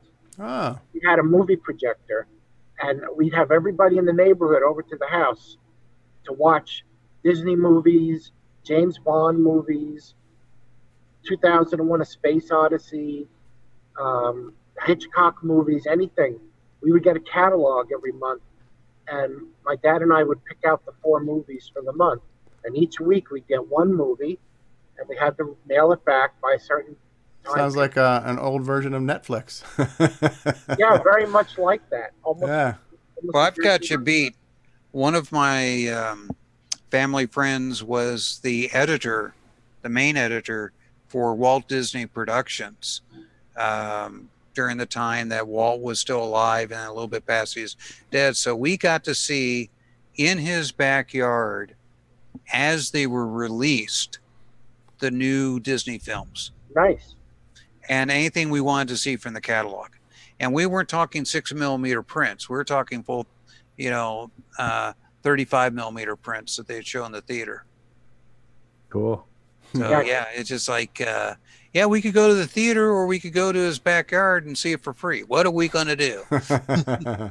My brother still has the projector, the 16-millimeter projector in the screen. Yeah. And we had an 8-millimeter projector. A lot of people had 8-millimeter projectors back then because you could get, like, I used to have some part of Star Wars as an 8-millimeter film. Wow. It was the scene when the Millennium Falcon leaves the Death Star, when they all run on board and they're shooting and Ben die, and then they get on the Death Star and take off, and that's like the end of it. But there was no audio. It was all just just the video. And then I had like the Batman serials from the 30s and Captain Marvel, and I don't know what else I had. I had a bunch of different. I know I sent a whole bunch of 8mm family movies in to be converted to DVD, and somehow in the batch was an old Huckleberry Hound cartoon. So at the end, there's a black and white Huckleberry Hound cartoon converted to DVD at the end of my movies. We used to watch cartoons on Saturday mornings, and in the afternoons, our father would lay with us. We'd watch TV and watch war pictures all afternoon. Oh, yeah. There used to be all kinds of patriotic war movies, all black and white, pretty much. See, in New York, we'd have Abbott and Costello on Sundays. All the old Abbott and Costello movies would play every Sunday. Yeah, we used to watch a lot of Three Stooges, too. Yeah, that was our Saturday mornings. We had Abbott and Costello, Three Stooges, Don Knotts films. Yeah. Valley Boys. Yeah, cartoons were in the morning, and then we had like some local stations that would do something called Creature Feature, and they would show some old like horror movies from the 30s through 50s and 60s. You'd sometimes get a double feature on old campy horror flicks and stuff. And you sometimes get the Godzilla movies, all the different. Yeah. And I seem to remember, I don't know if it was on Saturday or Sunday, but when cartoons would end, it would somehow just turn into Soul Train. Start watching Soul Train after the cartoons are over. Soul Train! It's either that or it would turn into, what's that guy that finally passed away that was preserved? Dick Clark's. Dick Clark. Yeah, his bandstand, American Bandstand, right? Yeah. One thing I get to do, a lot of fun, that editor that I used to go see his films in his backyard, I get to take him around Disneyland tomorrow. Nice. Yeah, he's still kicking, still alive, still loves walking down Main Street. And it's a shame he never did get his name on one of the windows on Main Street, though a couple of his colleagues did. But he loves walking down Main Street and reminiscing. Oh, yeah, I remember working with that guy. And occasionally what I'll do is I'll be talking to some employee, some cast member. And I mentioned that what he did. Next thing I know, there's a bunch of cast members, and they've decided they're going to start giving him a personal tour around Disneyland and getting free Sundays and making sure that he doesn't have to wait in line on rides and like that. It's a lot of fun to watch the cast members just, hey, here's a guy that actually worked with Walt Disney. Yeah. Wow. Cool. Yeah. So he has a good time when he goes. Now, Disney bought Fox, didn't they? They bought the film division. They're in the process of buying Fox.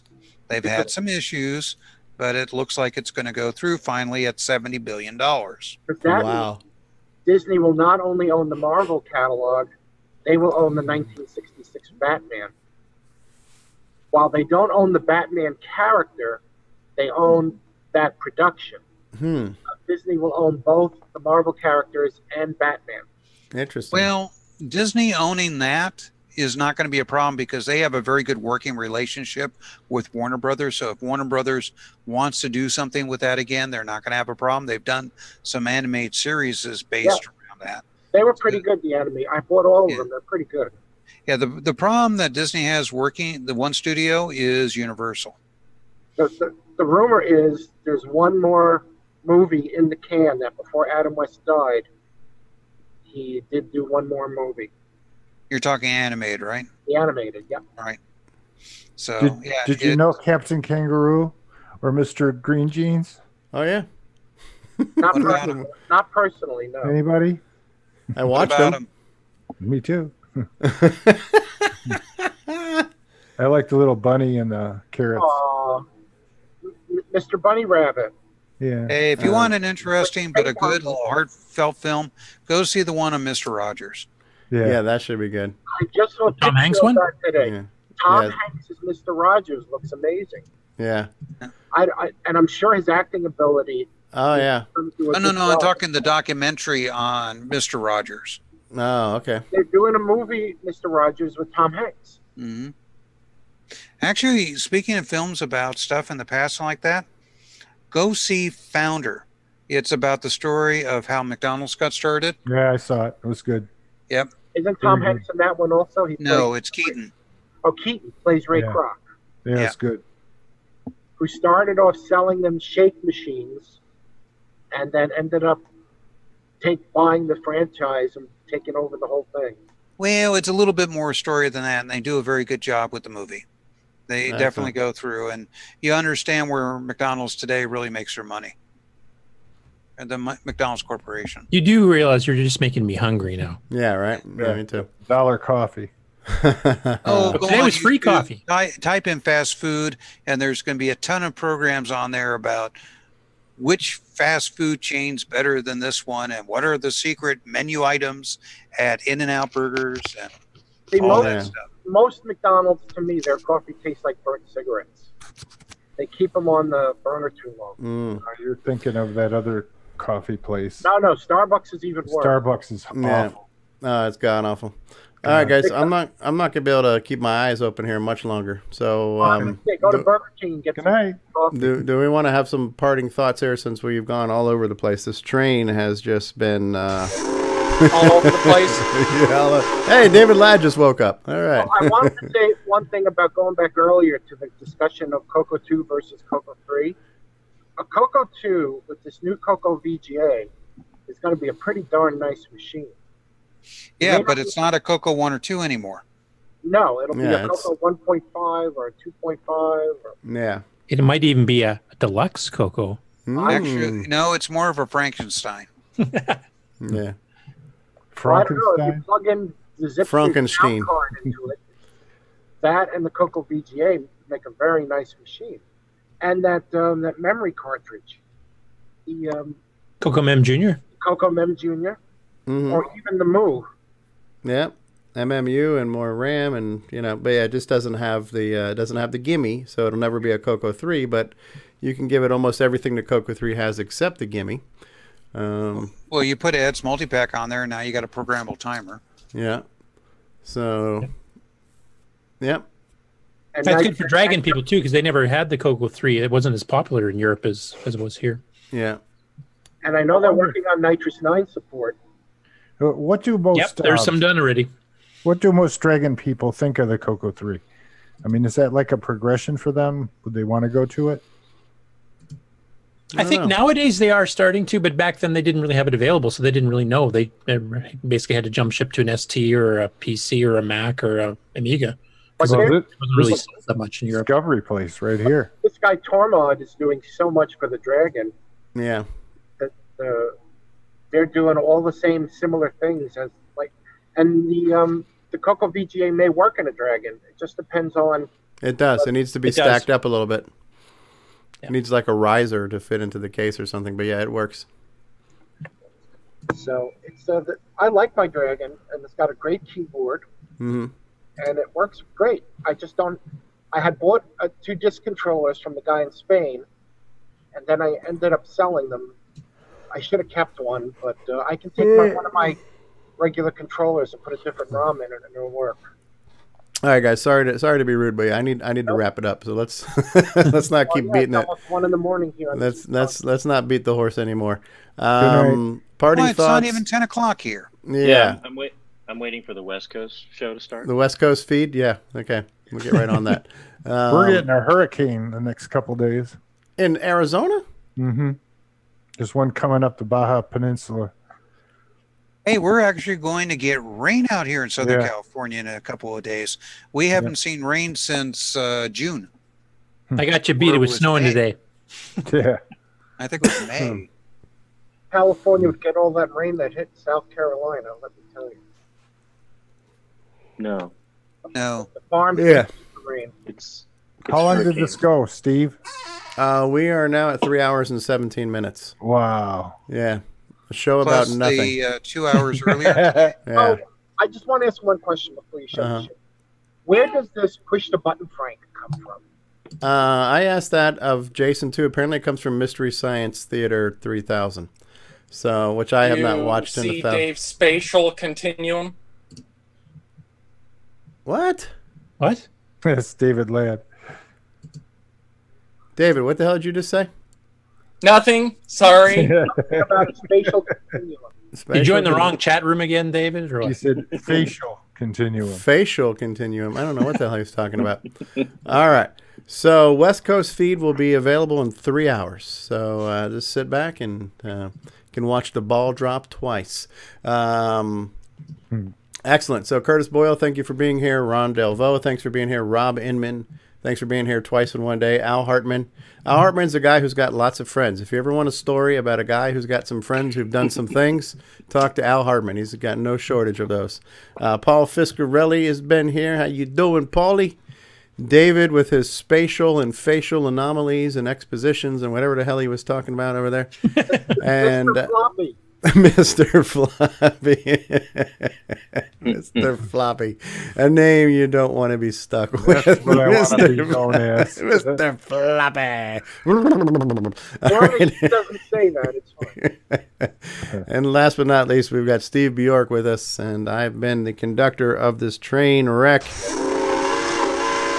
And we're going to play the outro music here, and we'll have one last chance for parting thoughts. So thank you all for being here. Here, listen to some cool jazzy tunes here now.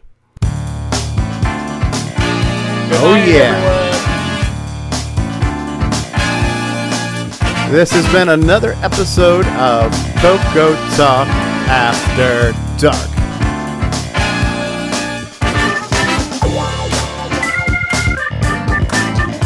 Tonight's show was brought to you by floppy disks. David Ladd brand floppy disks.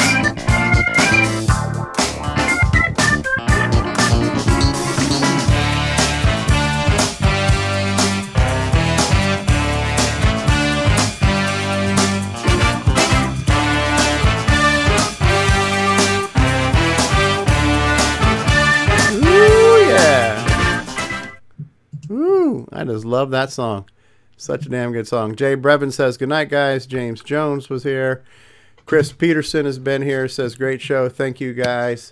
Thank you. You're too kind. Yes. So Ken Reichert was in the chat. Mr. James Diffendaffer has been in the chat. Jose Dext has been in the chat. Nick Morota was here. Retro Innovations was here. Nick Morota. Dave Phillipson was here. Steve Powell was here. Tom C. was here. Jay Brevin. And Mr. James Diffendaffer, all kinds of people in the live chat tonight. Nick Morota, Nick Marentes has been here. Curtis Boyle was in the live chat. Chris Peterson's been here for a while. Paul Fiscarelli is here. All kinds of people here. Yeah. So good show, guys. Thanks for being here. I got to go back to sleep now. 2 shows in one day. What can you do? Let it not be said that we don't bleed for this machine, right? We are just bleeding content on a weekly basis here. So somebody put a Band-Aid on this thing and let's... Blood from a stone, I think it is. Yes. All right, guys. Thank you for watching. Thank you. You're too kind. All right. All right. So we're out of here. Say goodnight, everybody. Good night, everybody. Good night, everybody.